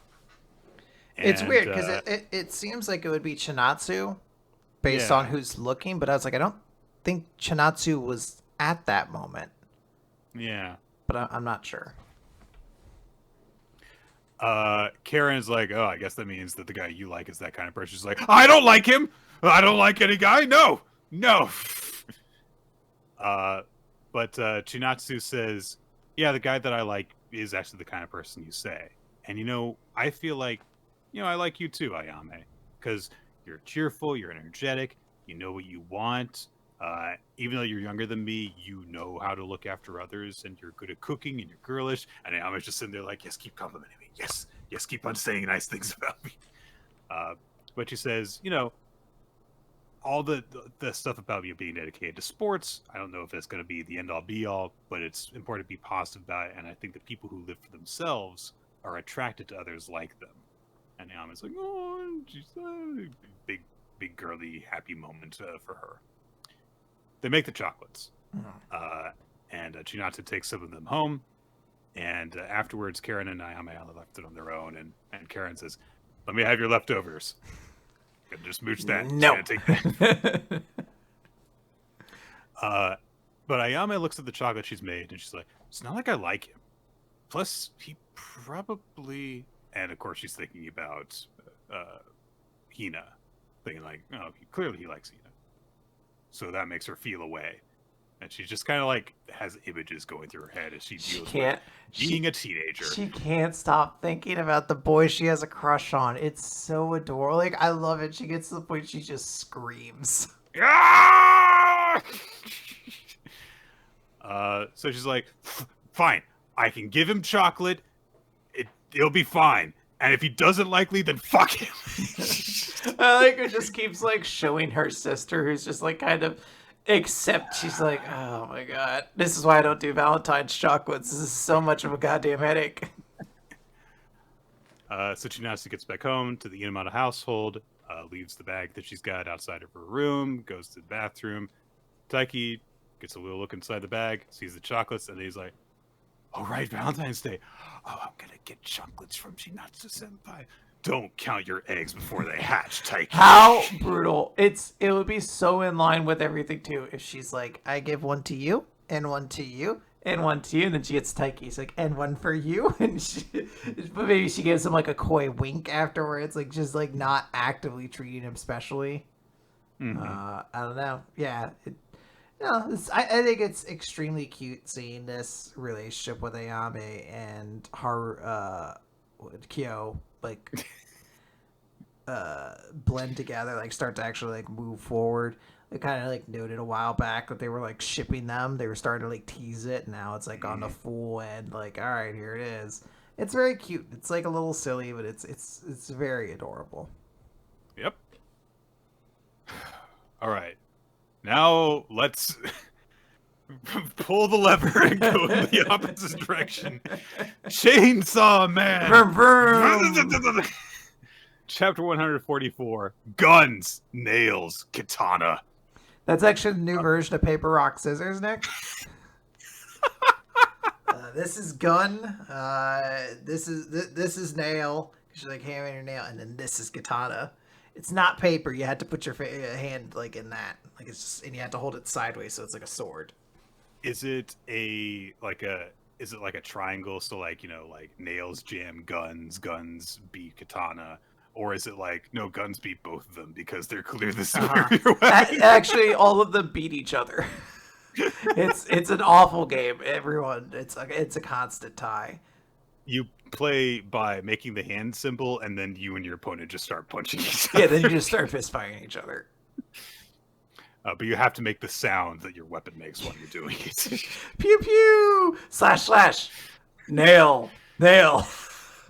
Nail! So yeah, all the members of the Chainsaw Man Church have just been given guns, and they're like, "Why do we have all these guns?" And the crazy leader of the church says, "These guns are weapons of light, bestowed upon us by Chainsaw Man. With his light, we will drive away the darkness within the government." And everyone starts saying, "Yeah, Chainsaw Man rules." And outside, the police are like, "All right, send in the special agents." It's very funny because we know what's happening, but yeah, you do get the great juxtaposition of everyone in the church being like, "Yeah, this rules. We've got guns!" And coming through the window is the Nail Devil, I guess. It's a devil with an exposed brain with a bunch of nails sticking out of it. It's weird because when I first saw this character, I was like, the Halloween Devil is back. But it's not the Halloween Devil. It's not. It's someone else. Oh my goodness, what's this then? Why, they're almost only Muppets! Yeah, once they say Muppets, you are like, alright, so this character's a little British. Yeah, a little bit British. So immediately they storm in, start kicking people aside, and then very rapidly firing out nails with their twin hammers. I'm not sure exactly what the physics are for this, if they're shooting them, if they're actually hitting them with the hammers or what. But they very kindly spare all the students who are just, you know, idiot kids caught up in all of this cult nonsense. So just their clothes are pinned to the wall so that they can't move. And the Nail Devil guy says, "All the precious signs of innocent children are meant for studying. Don't put guns into them." And there's a moment where you're like, I love the Nail Devil. They're so cool. This is a great thing. Kids don't need guns. Kids need studying and whatnot. And ice cream cones and all sorts of, whatever kid bullshit there is. It turns to one of them and says, "Oh, use your hands to only hold mechanical pencils, not guns, alright?" The guy says, "Yeah, sure." "Oh, speak more politely!" Bashes the kid's brains out immediately, kills him. I'm like, alright, maybe I'm not as big of a fan of the Nail Devil. Nail Devil might be a little unhinged. Makes sense. Half their brains exposed. Full of nails. The cult leader, church head guy goes, "The devil exterminators sell their souls to devils. I'm not like them. I'll become a devil myself. This is so much better." Turns out he is bonded with the Justice Devil. Yep, the Justice Devil's back. Fuck Justice. What an asshole. Turns into a hideous monstrosity, goes to attack the Nail Devil, goes to swing a leg? Yes, that's their leg. Okay. Yeah. I was confused because they also have a leg tail. And so the Justice Devil guy says, "Now face the justice of the Chainsaw Man Church!" And out of the shadows, a figure says, "Justice," and cuts the leg off. And appearing is the Katana Man. He's back and looking about as cool as he's looked in over 100 chapters, honestly. Just cuts through the Justice Devil and says, "There is no such thing as justice with Chainsaw Man." It's a cool entrance. A wild chapter, Nick. So many things are happening. So many events are going on. The Katana Devil's back. We had Quan Chi come back. It's really, really looking like all the weapon devils are back. Which brings hope to everyone who's like, Reze is going to show up any day now. Bomb Devil. I am so terrified of her returning because I really like the relationship that Denji and Asa have.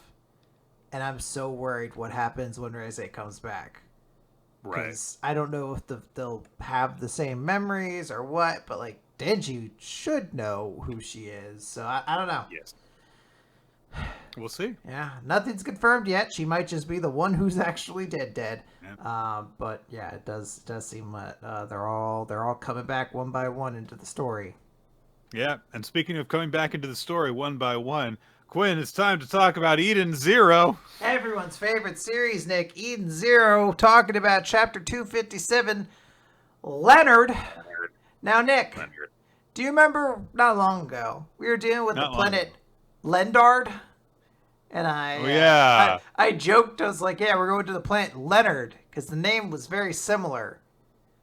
This is bad writing. Why would you give two things in your series such similar, stupid names that they're unrelated? Leonard's like a real name. That's not like an insult to any real Leonards out there.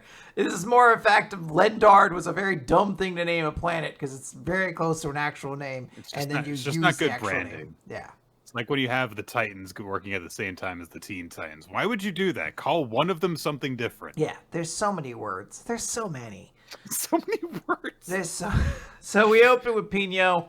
She's asleep. Everyone's like, oh my gosh, what's going on? There's nothing wrong with their systems. She's not out of ether. They don't really know what's going on. They're trying to figure it out. But before they can do anything, boom, bunch of alerts start going off. They're like, holy shit, is this the Eden's one? And they're like, oh no, and we get a 2-page spread, Nick, because this is very important, of the dragons, Nick. Now, remember the dragons? I do remember the dragons. Yes. What are your details that you remember about the dragons? They were dragons. Uh-huh. That's all we really know about them. They're back. It's terrifying. Oh my god. It's God Aknoella. She's here. She's bad. She's one of the Oration 6 or whatever. They're like, literally, God Aknoella showed up, and I was like, "Oh, this will be easy then." Yeah, we kind of watched her get her shit pushed in before, but there was a whole space fleet that time, Nick. Now it's just one ship. What are they gonna do? Hermit's like, how could they possibly have gotten to this cosmos? She couldn't have. I put up so many layers of defense. We cut over to God Aknoella, who's saying this, I guess, as if in response. I don't know if she heard them. She just says, never underestimate a dragon's sense of smell. Nick, so many dumb things happen in this series. So many. I don't know why this is the one that pissed me off the most this week. What does that mean? First and foremost, are these robots? Are they real? Are robots why do they have a sense of smell? Do Yes. they? I don't know what these dragons are. Yes. Yes. Um, They're robots and they're dragons. So Yes. so clearly they have sense of smell. Two, there's many things, like, I don't want to sit here and argue the space stuff. Like, how could you smell something in space? It's not how space. But it is like a thing where you're like, I mean, come on. There's a little bit of what are you doing here? Three, stop trying to add details to these dragons. They suck. There's nothing to them. You had your chance, Hero, to build your Quinn, world. Come on, Quinn. These dragons are responsible for hundreds of deaths. Yeah, there was a galactic planetary battle. Dozens may have been killed. It's really, I think, just annoying to me because Hero has just so adamantly refused to ever put any lore into these dragons. He's just like, they're dragons. Isn't that enough? So, I don't know. It annoyed me. The dragons are attacking Eden's one now. We have so little time.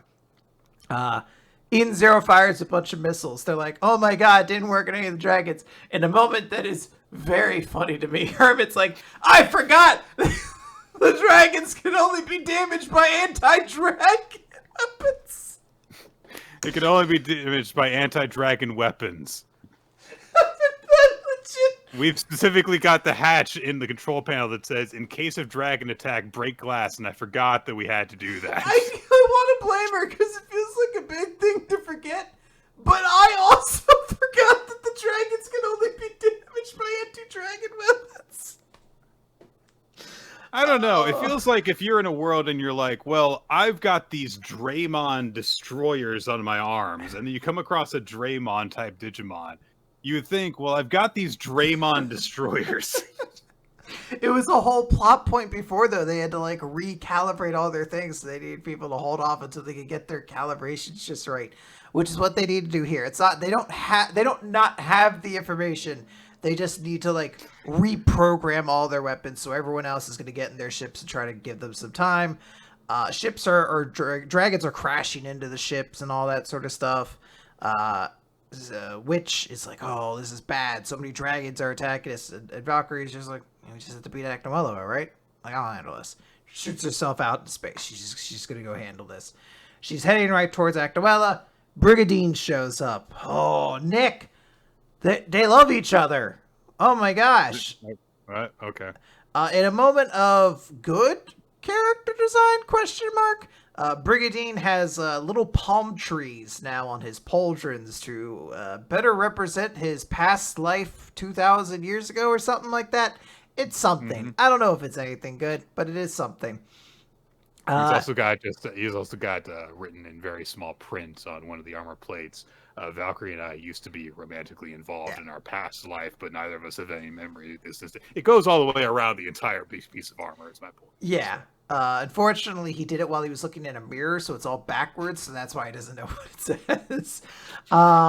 He's like, hey, I'm Brigadine of the Four Dark Stars. I'm the upgraded version of you. They fight. He, like, headbutts her and then kicks her, and then I think he air slashes her. It is very difficult to tell. He does something, and then Valkyrie goes, he just ... and I don't know what that implication is meant to be. Right. He's like, all right, we're gonna fight now. Rebecca's like, holy shit, the Four Dark Stars. That means the Eden's one is so far behind. We're gonna have to do this. Oh no, suddenly someone's hijacking all of our ship. This confused me at first because I assumed this was immediately supposed to lead into Brain, the hacker member of the Eden's Four. Right. But that is not the case. In fact, the intruder who is causing all of the system shutdowns is locking. By the way, it wasn't Brain, it was Killer. Killer, sorry, yeah. Locking all the doors. The person doing that is what was his name? Wizard? Wizard. Wizard. And he shows up right behind Witch, and he's like, Witch Regret, I assume. Which, I'm sure we know what her name is. I haven't heard it in a while. It's very dumb hearing it.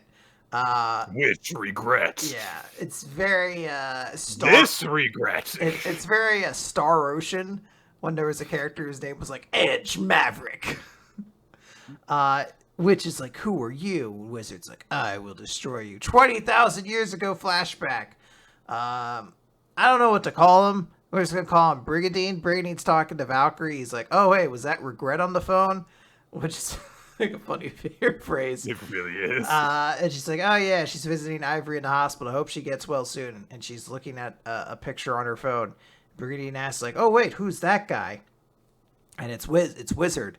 But she says, oh, that's Leonard. Regrets fiance. Bum, bum, bum, bum, bum, bum. Now, Nick, I'm going to need you to go back. Your jaw did not drop to the floor, just like this is clearly meant to imply. The idea that these two characters already previously established to have a reported relationship in a past life were actually engaged. This is wild. Yeah. It's upturned everything I thought. Yeah, they were engaged, just like I wasn't with this chapter. And so, yeah, can we just move on? I feel like we've spent enough time talking about this. It feels like nothing happened in this chapter. Yeah, this is a pretty bad one. It's a great joke to end it on. Let's talk about Cipher Academy. Yeah, I love the way that this chapter of Cipher Academy, chapter 41, walk 3 steps back and be careful not to step on the shadows of those who died in war. First off, love that title. Great title. Second of all, the way that this chapter opens is Iroha is walking towards one of the 2 meetings that he was invited to, and he says to himself, "Am vicious Yunaki Guisu," which honestly, that's all you need to say. Just that name. But he says, they're the one who taught me about the true essence of cheerleading. I'm just going to put a frame on that quote right there. They taught me the true essence of cheerleading. When we got captured by raiders during our trip, I wasn't saved by the police or even my parents, but my captain. I'd do anything to see them again. And yet I chose to come here instead. This intel had better be good, Rikuketo-san. This is such a great opening to this chapter. Just really makes, it's so over the top, but it's like, yeah, this is to like press home, like this Iroha did actually really care about this decision he was making, and it ate him up to have to make this choice. But this is the most important thing for him right now, is learning about that flag dancer that he's been trying to figure out for a long time. It is a very cool moment. I was like, shit, Iroha fucking slaps this chapter. So they're on in a soccer stadium during this. So they have... I want to see, just as a note, I want to see them do code soccer so goddamn bad right now. Man. I feel like we're not going to get there. This is like a world establishing shot, but God, I want to see what code soccer would be.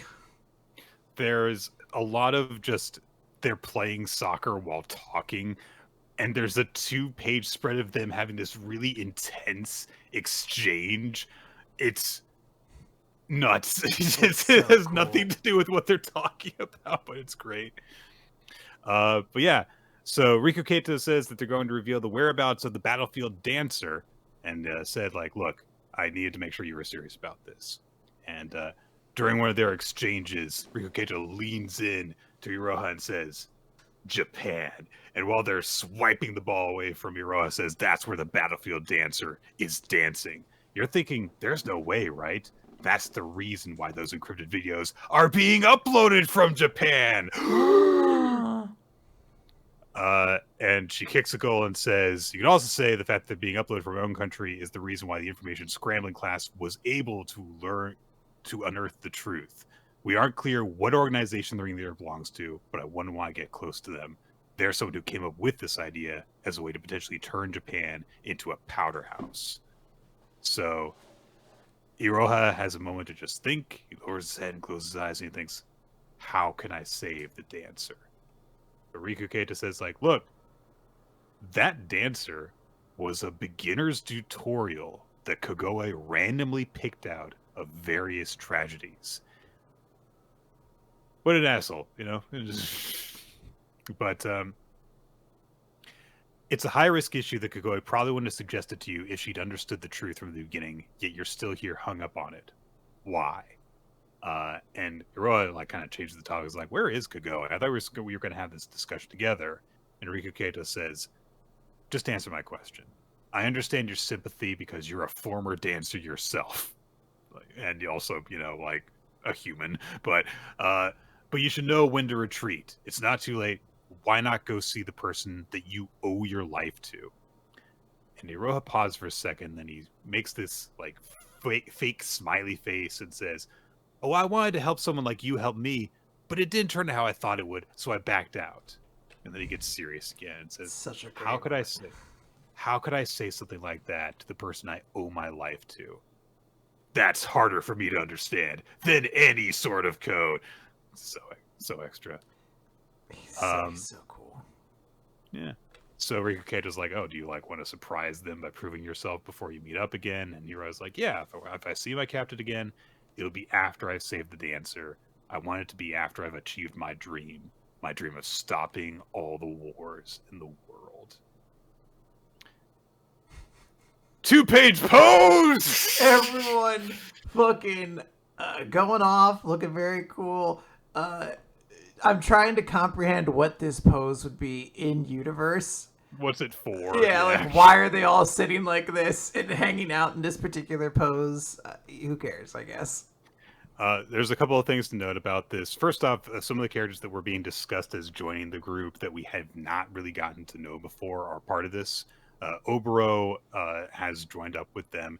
Ensa, it's still got her overly long sleeves. Thank goodness, an identifying feature. And lastly, one of the spies from Class C is just also part of the group pose. Is that the table girl? Yes, Okay, she's just excellent. also there, acting like she's part of it. And then Iroha's sponsor's like, "Why is she here?" But Tochusai says, "Let me explain, Irozaka." She says, "We weren't able to forge an alliance with Class C during the Grade Y leader battle, and I intend to take responsibility for that as far as this cyber brain battle is concerned. So we have exchanged hostages." So Yuka is off with Class C. That's why she was there in the last chapter. And she says, and we've got the mole from Class C over here on our end. And that's kind of the foundation of our alliance now, so we can work towards that. It's like, okay, yeah, cool. But so Iroha's like, "All right, I mean, are you okay with that though? With like your friend, like being separated from you and all that stuff?" But Toshusai says, "Yukiko decided it on her own without ever coming to me. Her independence has shocked me beyond words." She turns away and makes a face that is probably a little bit too neutral, honestly. It's like, no one can see it, so I don't know why we're zooming in on her very neutral-looking face. But Iroha even says, like, "You're turning your back to me as if you don't want me to see your expression." But anyway, they get distracted from that. Oboro gets his attention, you don't get it. And she says that she has joined the group so that she can surpass Iroha, and that she'd always intended to go on this whole mission thing. And she also calls out Ensa a little bit for, taking so long before joining up. She says, like, "Oh, I always intended to go, but I didn't want to do it before a certain someone declared themselves." That would have been, like, improper, basically. And Ensa says as well that Anonymity-san still isn't coming, but she handed over this strange note, and it's some old kanji thing that basically just says, "Yeah, see you later." So, not coming on the mission. Yeah. So it's going to be the 9 of them that are currently gathered that are going to be going on this mission, and all of them walk off. They're all wearing some of the glasses while Iroha declares ice cold reading. It's a big group shot of everyone looking cool while wearing glasses. It's so funny because it's like, yeah, badass ice cold reading, and the established thing in this series is glasses. So yeah, everyone just has little glasses on, and I don't know why, it's very funny to me.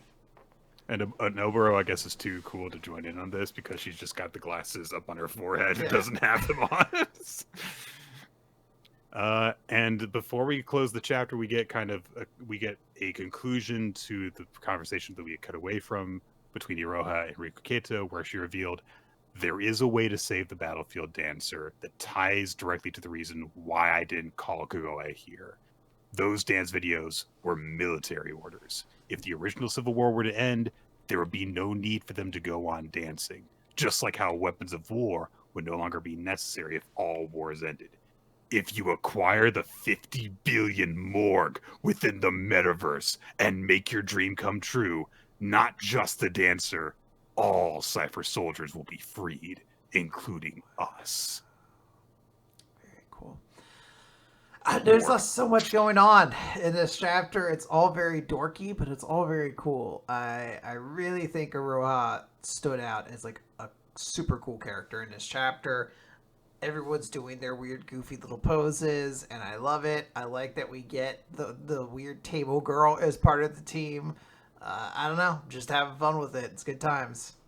Yeah, I really liked this chapter. It was a lot of fun. All right, Nick, we got to talk about Kagurabachi. I mean, I know the world's been talking about it. You know, it's he's Kagurabachi now. He bachied all over those guys, all that sort of stuff. But now we have to throw our 2 cents in. Yeah, we're going to talk heaps about Chapter 2. Heaps. It's the aftermath of the fight where they, beat up all of the Yakuza guys. And the mutton chop guy is still not giving them any information about the Hishaku, the wizard guys. And there's a weird moment where our 2 heroes are like talking, and there's like a double act between them where Mr. Shin just kind of repeats everything that's being said. Mm-hmm. Yep. He's silly, Nick.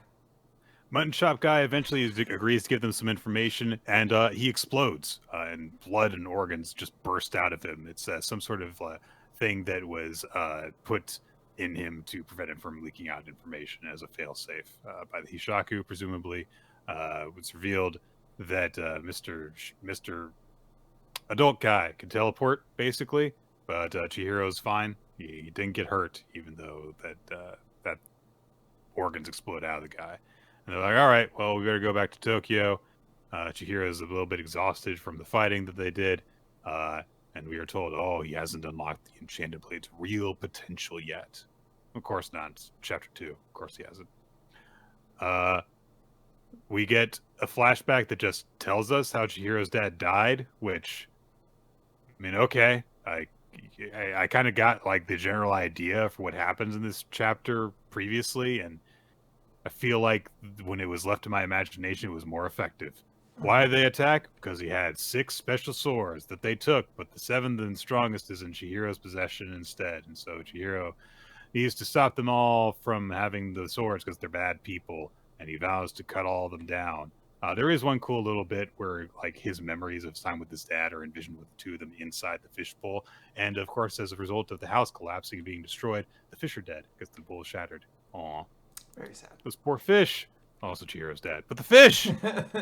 That's the true tragedy. Yeah, they were innocents, obviously. Yeah.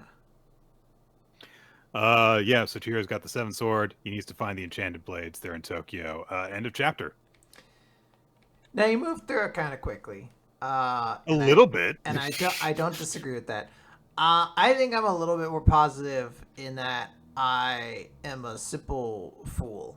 And I was like, 6 enchanted blades, you say? Perhaps they're all distinctly unique from each other, and it's kind of video gamey, and that he must collect them all? Yes, I'm invested now. You've created a good plot.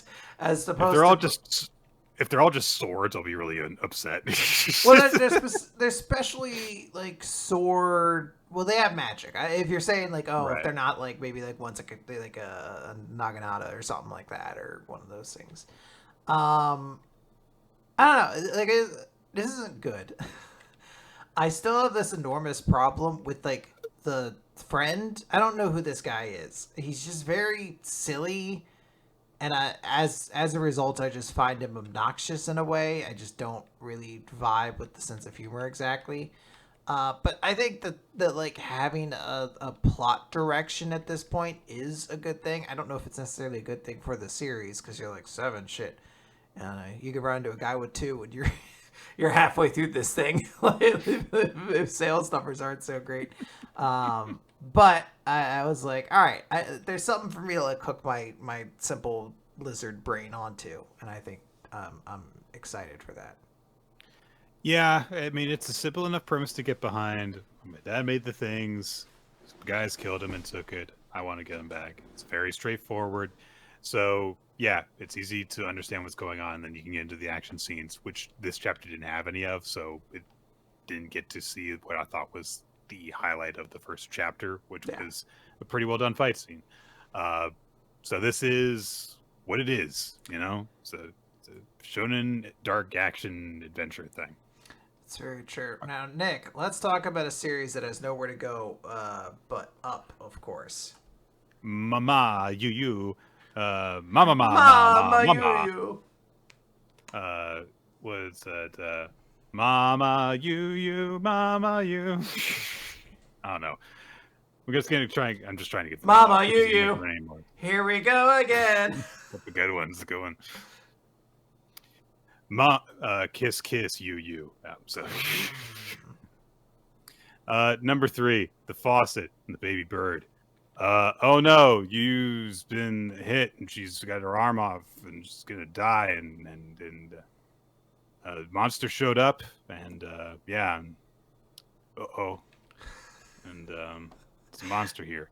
It's truly one of my favorite things when you can tell just from Nick's voice how just little interest and how much disdain there is deeply baked into it. It's the disdain for the amount of time I'm spending reading it because I'm not getting anything from it. But a guy shows up, a demon soldier, and starts cutting up, and he immediately just says to hero guy, "Oh, status," and he's like, "What are you?" And status just takes control of the situation, and so he's immediately like, she's Mama's hurt, and establishes the situation, and he says, "All right, keep behind me, get inside and draw its attention. There's nothing more tedious than taking a winding path," says the manga that's taking a winding path, but there's nothing more foolish than marching in a straight line, and he kills the demon thing and slashes it into little cubes. Hero guy, the demon guy turns to him and is like, "Who are you?" And he's like, "I'm Corleo." "Ah, Corleo, I've got to get you to the hospital. I gotta talk about something with you." So head off. Cut ahead to you waking up. The demon guy is still there. You're introduced to him properly. His name is Pinello. He is a demon lord army commander. But we don't know if he's ever dated before. So no, you set that up that we were going to learn how characters have dated, but now I don't know. That would actually be a charming thing to keep consistently, wouldn't it? I don't know if Pinello fucks, and I don't know if I could sleep without that knowledge. Yeah.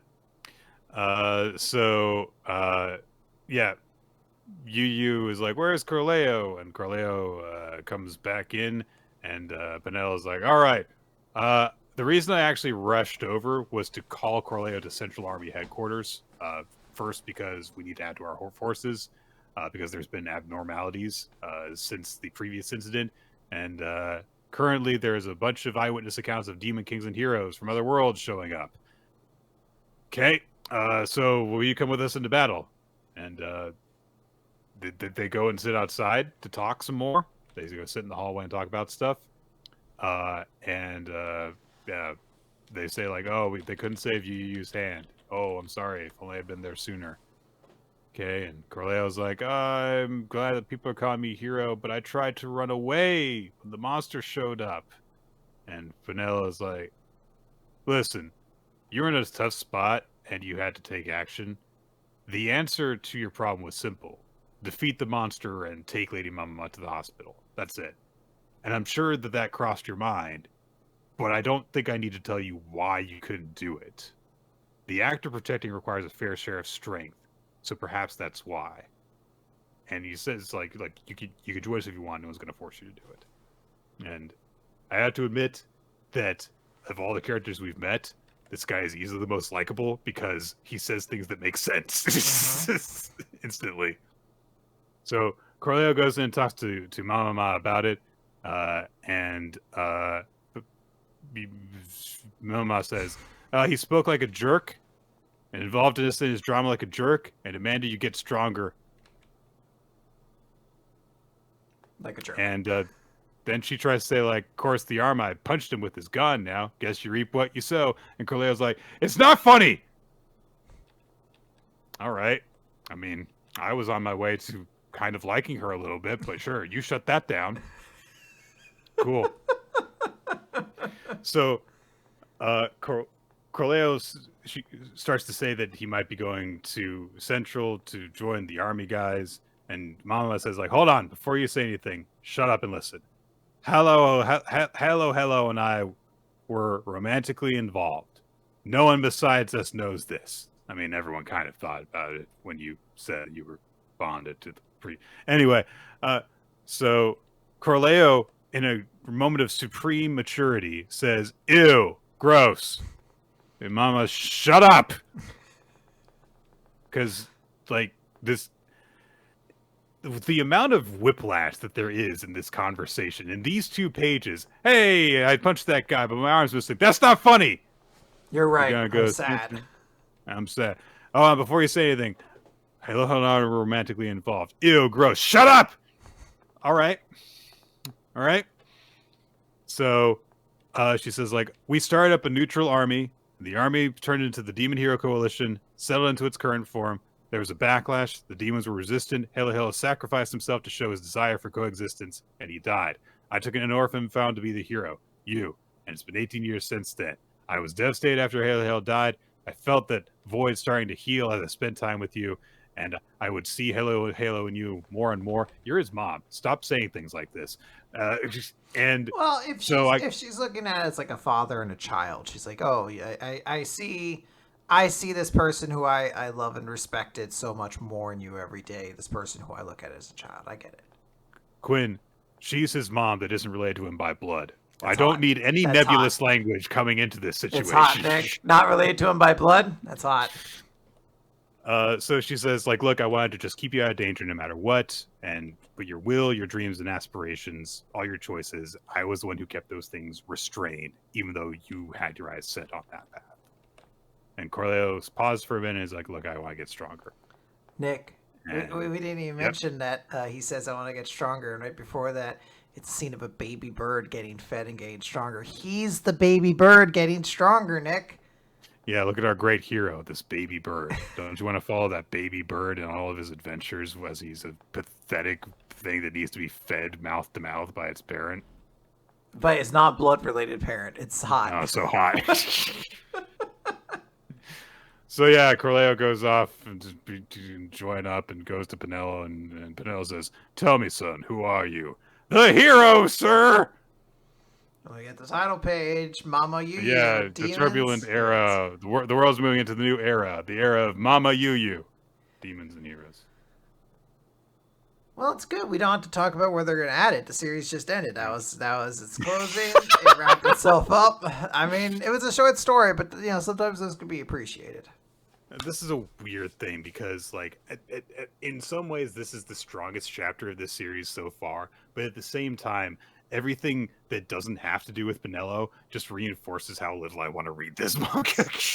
Yeah, I had the opposite. This was by far the most boring chapter of this manga. I was like, I get that you have like a character in here who's like a big deal, like the general, but I'm like, it feels like the other characters should be bigger deals, so I'm like not actually that impressed by him. I just like him because he does things. It doesn't like, he has like something going on.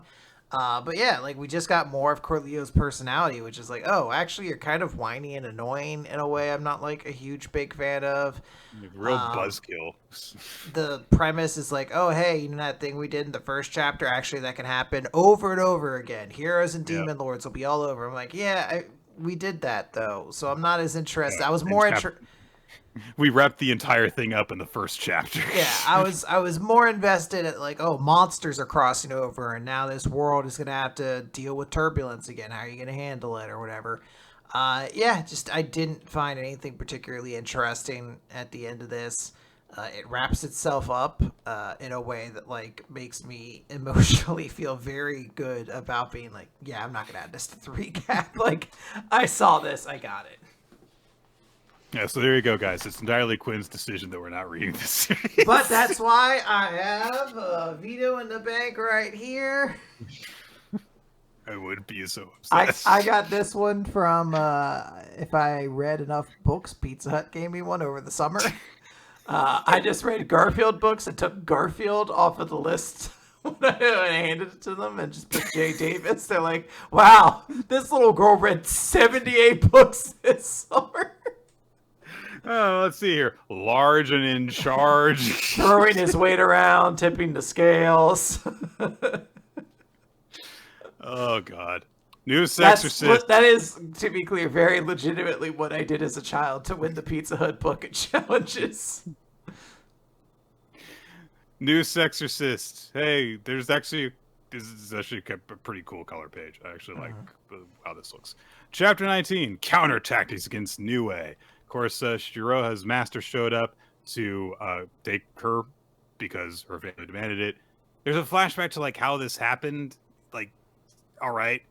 He gets like info on Niue. That's all. Anyway, he's broken through the barrier, goes in. Niue goes out to confront him, and he establishes like where they establish who he is. Shiroha's partner does it and talks about him and how strong he is and stuff like that. And Gakuro is even worried like, oh, is he someone who could win against Niue? And they're like, yeah, well, I mean, from the data that we've considered, they're pretty confident that he can surpass her. Like, as in, they know that she was probably holding back in the footage that they got, but even so, they're confident that he could take her. So he's dangerous, yes. So he says to Niue, I'm taking Shiroha. She says, no, you're not. He's like, all right, fine. I'm going to eliminate you and accomplish my mission. And he starts whirling around, but it can best be described as a yo-yo dagger. He's got a string attached to his wrist, and it's got a dagger on the end of it. He slashes around. There's lots of slashes with a lot of force behind them. And when the dust settles, Niue has summoned hollow weapons to defend herself, big old crossing blades. And this is not shocking to him at all. He's like, all right, yeah, your hollow weapon's out. And he says it's like, you're just a clone manifested using Gakuro Yajima as the medium. So the hollow weapons you can use must also rely on the medium's power. So it must be taking all you can actually use, all you can, just to wield that weapon. So I don't think that that's going to last more than a minute. And Niue says, actually, the limit's only 20 seconds. He says, okay, let's test that. Good to know. They go after each other. Blades go out everywhere. And nearly actually strike Gakuro and Shiroha from where they're inside the building. And the spirit says, like, oh yeah, Moriyuki just plans to withstand the weapon usage time because it's got a time limit to it. He's got to all he has to do is last 10 more seconds. But his defense is also reaching its limit. This is a very close match. But then, just as it looks like, oh, we're at the big stalemate, Moriyuki drops this pedal thing, like some sort of flowery contraption that splits apart. It's a summoning pin to summon a Shikigami, and he spends a flashback explaining that he's going to do this, I guess. Yeah, it's a weird flashback because it's meant to like give scale to the fact that like this isn't just a thing anyone could do. They're like, it takes 10 years to produce one of these and costs $100 million, and I'm like, it's such a weird like. I understand you have to do that, otherwise we'll constantly ask, like, why didn't that character bring a summoning opinion in? But it like, right. The scale's hard to tell when you're just like, there's no opposite to it, I guess, that exists. We're just like, yeah, this guy has one. So he summons the Shikigami from this, and it shatters Niue's hollow weapon. She seems surprised by this, but that's the moment where we end the chapter, is Gakuro going, Niue! And that's where we go from there. Yeah, this chapter's not horrible. It's mostly just kind of bland because this guy isn't all that interesting, and Niue herself is not particularly like a character I'm super invested in. I feel like tension for Shiroha because they're like, oh, he's coming for her. But like outside of that, it's just sort of like, here's like a silly little action chapter. And it's like, all right, not too much of consequences really happening, I guess. Just kind of boring. All right. Wait, I don't have time to explain. Let me sum up the next chapter because it's 60 pages and we are running late and we've got 3 more series to cover after this. It's a new series that's running in Shonen Jump called Two on Ice. It's a paired figure skating manga, and the first chapter basically sets up the backstory of our hero and this girl who inspires him when he's a kid to get into figure skating. He's always been really good at sports and stuff, but he sees her doing a figure skating routine and immediately just falls in love with the idea of figure skating. He sees like the way that she moves and is like, holy crap, you know, how can she jump like that? What does the world look like to her? And who is that? And as he kind of followed her, he would like watch her competitions and stuff. Eventually, she vanished right around 5th grade. She just disappeared from public view, and he couldn't find any trace of her. He couldn't even figure out what her name was. And at that point, he felt alone until 3 years later. We catch up with him, and he's now in middle school, and he's moved away from where he grew up in the sticks and is now in Tokyo, where they have ice skating rinks. And this way, he can actually like skate all the time because previously he's just been skating outside. They didn't have an inside ice skating rink. So he gets into it and tries to do a triple axel the way that the girl that he's admired did, crash into the wall, and then who should show up but very clearly the girl that he had admired from afar. He doesn't fully know it's her at first because, you know, it's been several years. These kids have been through puberty, but it's definitely her. And he does at least suspect it. We get some more indication of like how lonely he's been this whole time and stuff, how much this means to him. Then we see that the primary focus of what's going on here is paired skating, and he sees that the two people who kind of look after the rink and work there are a pair, and they're skating together, and we get to see, you know, like all this stuff that he's never seen before, because the only skating that figure skating he's seen before this point is individual events. So there's all this throwing and catching and lifting going on. He's like, oh my god, this is amazing. And then, you know, there's the girl that he's met up with. She does the exact same triple axel that he saw before, and at that moment he's like, this is her. It's got to be her. And he starts to say like, hey, I've been wondering if you were that girl. And she's like, look, do we need to do this right now? Why don't you take advantage of your rink time? Show me your skills first if you've got questions to ask me. And so he's like, okay, I've got to land this one.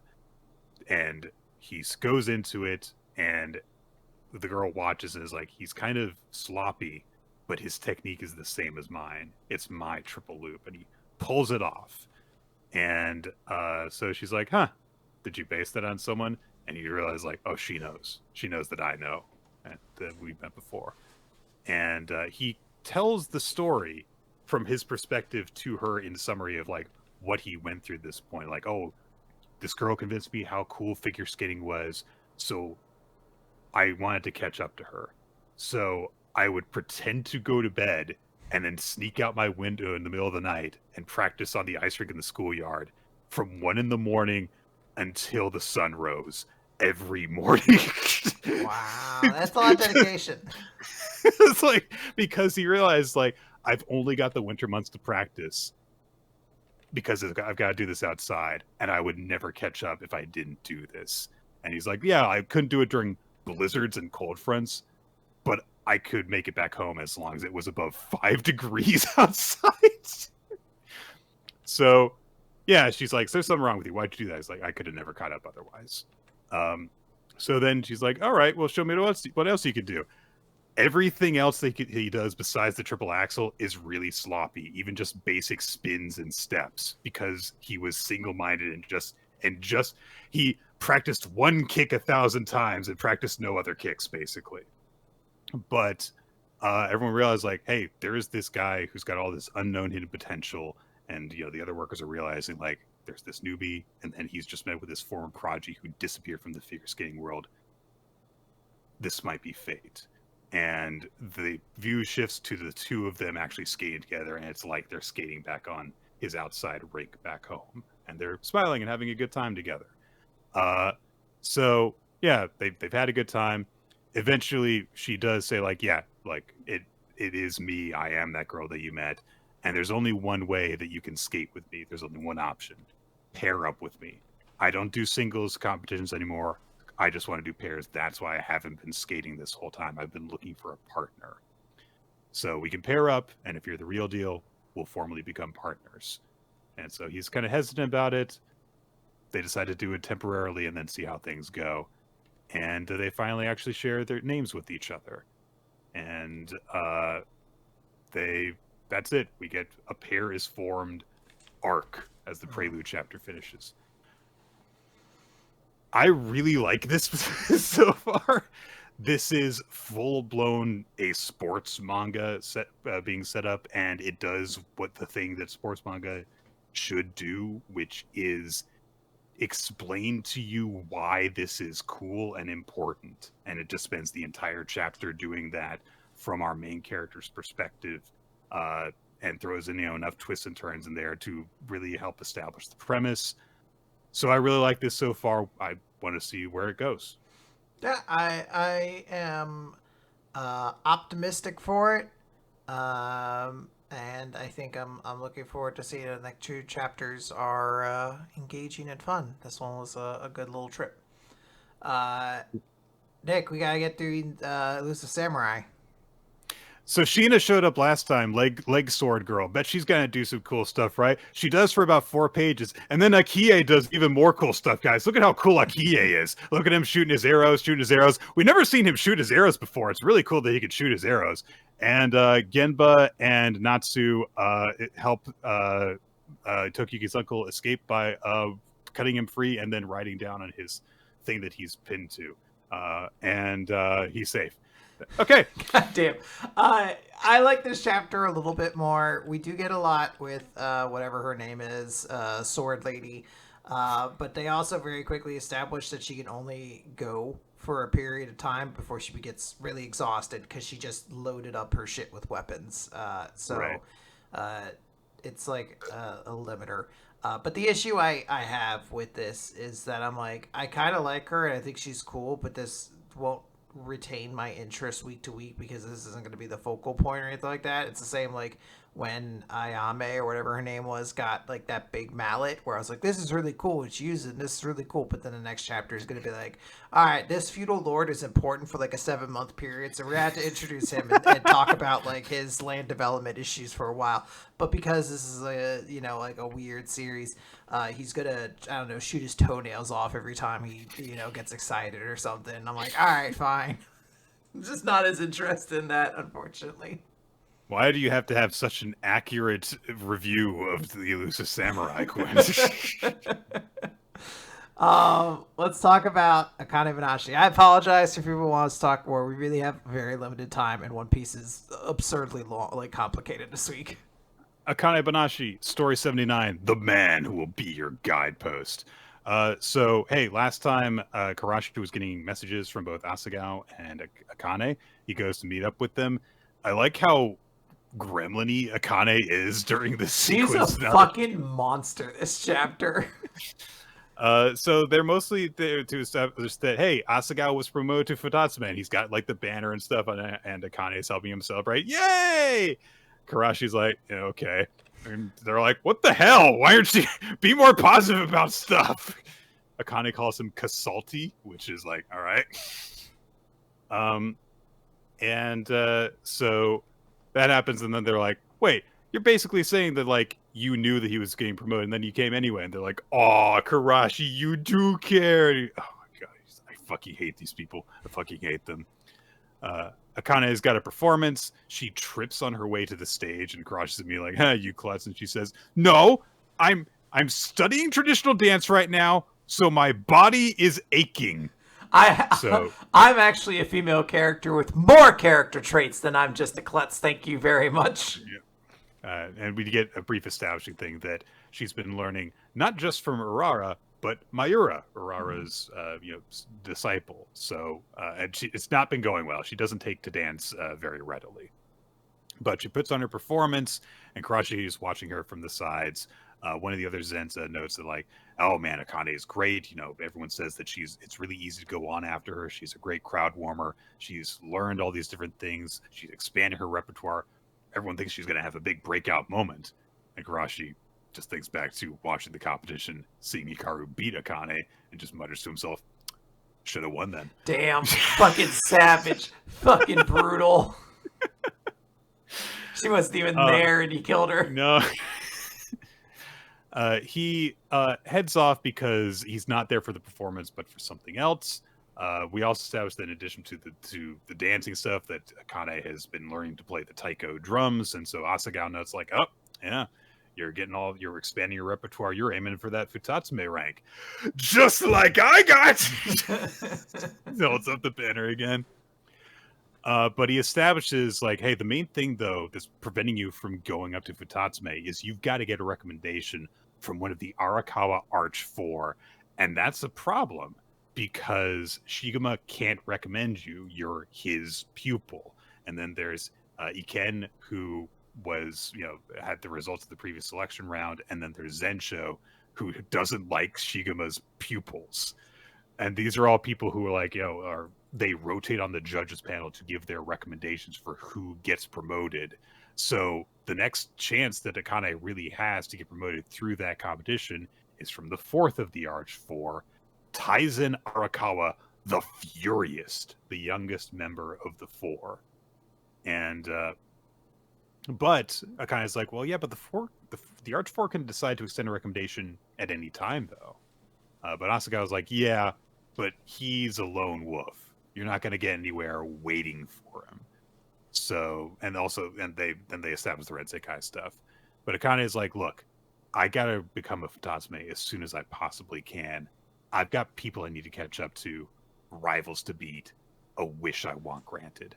I can't stand around jockeying in place. And nice little, just like, hey, look, I'm serious about this. I got to go for it and be serious about it. I got my rivals. I got to, Yeah. So she says she's going to make her own opportunity. And Asuka's like, okay, but you don't have any way to do that. Yes, you got any ideas? Again, she's a full fucking little monster this chapter. Yeah. But as it turns out, Asagao does have an idea. He's like, look, I found this while I was cleaning Master's home this morning, so you might want to take a look at it. That's him, right? The one you were asking Master Hasho about recently. And it's an old advertisement that includes Shinta being advertised for an event, along with Chocho Kunjakute and Master Taizen. So, Asuka points out that these three guys were like the three musketeers at the time, which is a big thing, especially like for Japanese organizations and sports and stuff. So they're like, okay, so look, I don't know anything about this, but this is a link. There's one person I could put you in touch with that you can ask about Master Taizen.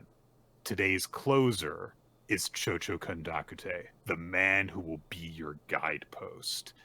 And as it turns out, this is also the reason that Karashi is here. He's been instructed by his master to go and see him, to go to Yasakate and meet Chocho Kondakute because of all the accomplishments that he has had.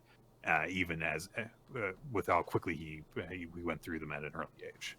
So, yeah, two different people trying to run into this guy at the same time. Yeah, good chapter. There's a lot of details that we get. I like the idea. Like, okay, it makes sense. What we got a Karashi chapter last week.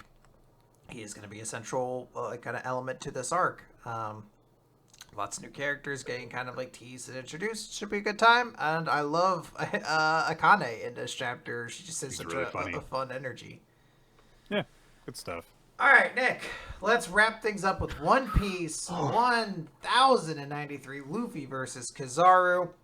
I'm starting to get a headache. Jeez. Yes. Luffy is in his Gear 5, and I do love it. Borsalino is very like old man. He's like, ooh, this is no good. Now, let's not get carried. And Luffy just hurls him across him. He's like, away. It's very, very funny. Atlas is like, hey, I'm going to go somewhere. And they're like, where are you going to go? She's like, I'm going to go to get control of the pacifistas. Otherwise, we're just going to get assaulted by them the second the barrier goes down. So that's what we have to do. There's no higher authority than the Vegapunks here. Vegapunk himself, Vegapunk Prime or whatever, is like, wait, I'm going to go with you. They're like, you're not allowed to do that. You're kind of the one everyone here that are trying to kill or whatever. He calls out to Frankie, and he's like, Frankie, Bonnie is somewhere down below. And he's like, oh, she's alive after she got kicked into the barrier? That's so good. I was worried about her. He's like, how the fuck why did a grown man like you let her get kicked? He's like, my bad, I'm going to go find her. Sanji is also overhearing this. He is with Jinbei to explain why they weren't there when Kizaru showed up. They are basically packing things up. They're going for luggage. I don't know if that luggage is supposed to be anything in particular. I think it's just important Vegapunk technologies. It's the walking luggage, you know, your traveling companion. Yeah. Oh, it's me, walking luggage here with my very problematic personality. We look down into the Fabrio phase. A bunch of Marines are looking for Bonnie. They are getting affected by a power, either being turned into children or to like the elderly. And we see that she is hiding behind a rock as she overhears somebody saying, we've spotted Sentomaru. He's burned to a crisp. We see a little flashback that after she got thrown into the barrier, she fell down, but she was going to crash into the ground. But Sentomaru caught her and gave her a moment. He's like, run away before the Navy gets here. So that's the last thing he did, and she's kind of like, damn, what can I do? How do I stay hidden until this all blows over? Luffy has a little bit of a funny moment where he, because we cut over there, and he's like, hey, Zoro, do you want me to help with your fight? And Zoro's just like, focus on Kizaru, please. He's having a good... I can't cut a man made of light. He actually can, it may not go well. It'll just be very hard. Yeah. He has a cool line where he's like, if this is the best you could do, Lucci, I wouldn't expect you to get a shot at our captain. But Lucci's like, we'll see. And even if I don't, getting to kill the number 2 of an Emperor of the Sea is kind of worth it. So it's all fun. Yeah. Cut over to Borsalino, who's just flying. He's like, I seem to be heading into the ocean. Very funny. And then he just like shifts on a dime, shoots a bunch of lasers up towards Luffy, turns himself into lasers to follow after. And all the lasers turn into Borsalino clones that make their own light sword and are attacking Luffy. He kicks one, it's hollow. He's like, shit, they're not all real. So he does like a little Looney Tune run, gets them all gets them to follow after him. And then he's like, I tricked you. And he kicks all of them at once, and all of them disappear. He's like, huh, did I get the real one? And then there's an explosion in the lab, and he's like, oh my god, and Borsalino's just attacking everybody. He has her slumped by the throat. I know, like, Luffy, oh, Luffy! And his eyes doing the fucking text saver, like, oh my god, there's so many different things happening. We cut over to the Vegapunk 8. Vegapunk Prime and Atlas are inside of it. They're wheeling down. They're headed towards the surface. Sanji leaps on. He's like, if you're going, then I'm coming too, because he wants to see Bonnie. Vegapunk's like, hang on, Bonnie, I'm coming to save you. I won't leave that poor child to die. Luffy's like, no, Apple Man, if you go into the open, they'll kill you. Borsalino's like, he's in the open, I'm gonna kill him. Shoots a laser at him. Luffy jumps in front of the laser and eats it. Then he goes, ah, it burns! And light comes out of his eyes. Yeah, light is shitting out of every orifice. It's very funny. And then we end the scene with Frankie also jumping onto the Vega Tank 8 and saying, I'll go to Lilith, you use the General Frankie to carry the ship.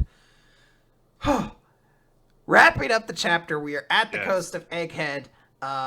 The Marines are noting, like, alert, Vegapunk is descending. We have Edison, who's partially deactivating the Frontier Dome, so it's just kind of like letting them out for a quick second before bringing it back up. But we get a call from Atlas, who's like, all pacifistas, Vegapunk has new orders. We have to wipe out all of the Navy soldiers on this island. Nick, fucking 7 months ago, the hierarchy of the pacifistas was established, and at the very top was the 5 elders. So, the big event that they have been teasing that happened at Egghead Island does seem to be that one of the 5 elders is going to have to get directly involved in things. Right. Jay Garcia Saturn is just hanging on the ship, but this looks like the moment where he's like, motherfuckers are going to drag me into this, aren't you? Yep. So we'll see. Very eventful chapter in terms of just like a lot of stuff happening. I do like the way that Kizaru and Luffy's fight is taking them all over everything. Kizaru, is a light man. He can go everywhere instantaneously, and Luffy also has insane batshit powers, so he can mostly keep up with him. So I like how they're not just like doing stuff like in a Dragon Ball Z field. It's like no, everyone's moving around, and while they're moving around, they're crossing paths with Kizaru constantly while Luffy's trying to hold him at bay. It makes it much more interesting than if they're just fighting from the get-go. There's a lot of Uh, movement as well with the mhm. characters being established. As we mentioned, Sanji and Frankie have jumped onto it, so they're down there too. There's a lot of moving parts. Yep. Uh, I kind of also got attached to Atlas in this chapter a little bit because it's just like she's just a giant robot girl, and I don't want her head to explode again like it did before. Hey, it could be like Pythagoras, where they just get exploded.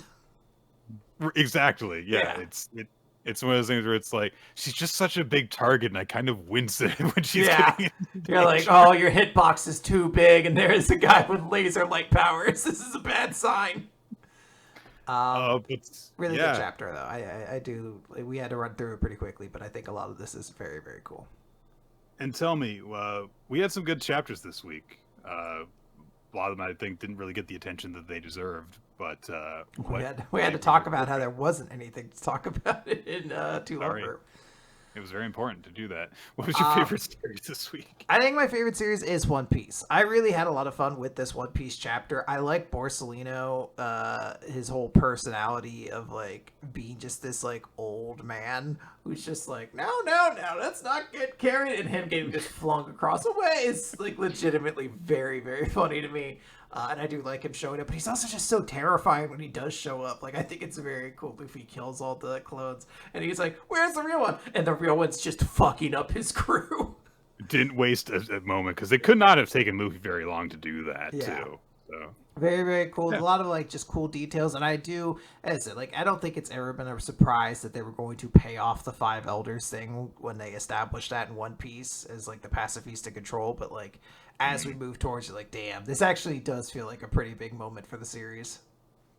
I'm going to give my favorite series to Undead Unluck. I just really liked the way we got to see more of the bond between Latla, Layla, and Rip in this, and it was just sweet and nice to have a moment together. Yeah, very good one. My character of the week is going to be Iroha from Cipher Academy. As I said, he was so cool in this chapter. He did like 5 moments that I was like, this is fucking a baller ass moment. So really want to give him proper attention. Really, really cool chapter. 100% agree with you. A character for this type of series has no right to be as cool as he was in this chapter. But yeah, the I audience. love how matter of factly he puts, like, this is why I'm making my choice. And he just is sticking to his guns, and it's reminding you, like, hey, this is why everyone is following this guy. Yeah, this character has convictions, and I appreciate him for it. The audience, by the way, picked Blue Box as their chapter of the week, and Ayame from Blue Box as their character of the week. Totally understand that. Both those very, very good options. Yeah, absolutely. And that is going to do it, everyone, for Weekly Manga Recap for this week. We want to thank you all for joining us for this edition of the show. We record it here on twitch.tv/RoloT Wednesdays around 7:30 Eastern Time. You can also follow us on social media and join the Discord server to find out exactly when we're going live. The Discord server is great. We've got conversations going and discussions going on about all sorts of manga-related stuff on there. And you can use it to find the Google Doc, which contains all sorts of stuff about the history of the show, series that we've covered, series that we may cover in the future if you chip in and add your voice to it, and ask us questions for future series as well.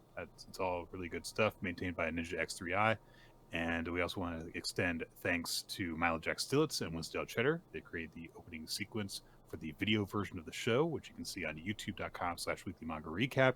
Steve Man does the occasional title card for us as well. You can check out his artwork everywhere. It's under the username Steve Man Art. And also just check out the podcast's previous episodes in all sorts of places. There's the YouTube versions. There's also Podbean, weeklymangarecap.podbean.com. We're on iTunes. We're on Spotify. And you can check out bonus stuff on Weekly Manga Recap's Patreon, patreon.com/Weekly Manga Recap. Just this past week, we recorded an episode together where I spent a bunch of time talking about basically why I hate Damian Wayne from DC Comics. Yeah. And a great bonus podcast. Nick explains a whole comic run. Thank you. And it's a delight. And now there's something very important that tends to happen each year,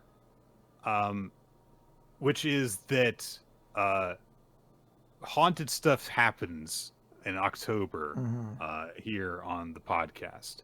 But so before the blood moon rises, Quinn, can you tell me what series we're going to be talking about the next time we do a recommendation? Yeah, so we have a whole bunch of picks for October.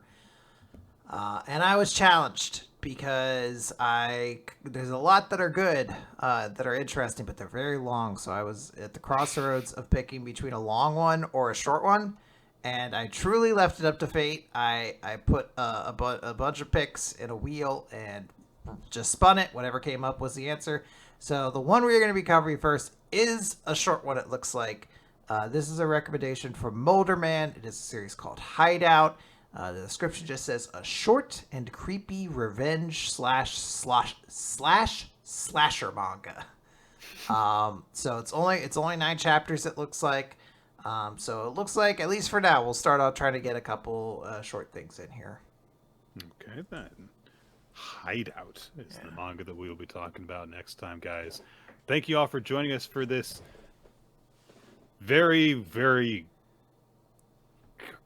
What have I done with my life? Why did I spend all this time writing up a Google Doc about To Love Ru? It was not worth the effort. Anyway, that's Week of Manga Recap, everybody. So before I descend into an existential crisis, I hope you all have a good one. Yeah, now, Nick, what did we read for Sadistic September? We read To Love Ru. But, Nick, don't you mean To Love Boo? Quinn, where are you going? Quinn, where'd you go? I'm too tired to put the costume on. Boo. Spook Question Journal next week. Bye.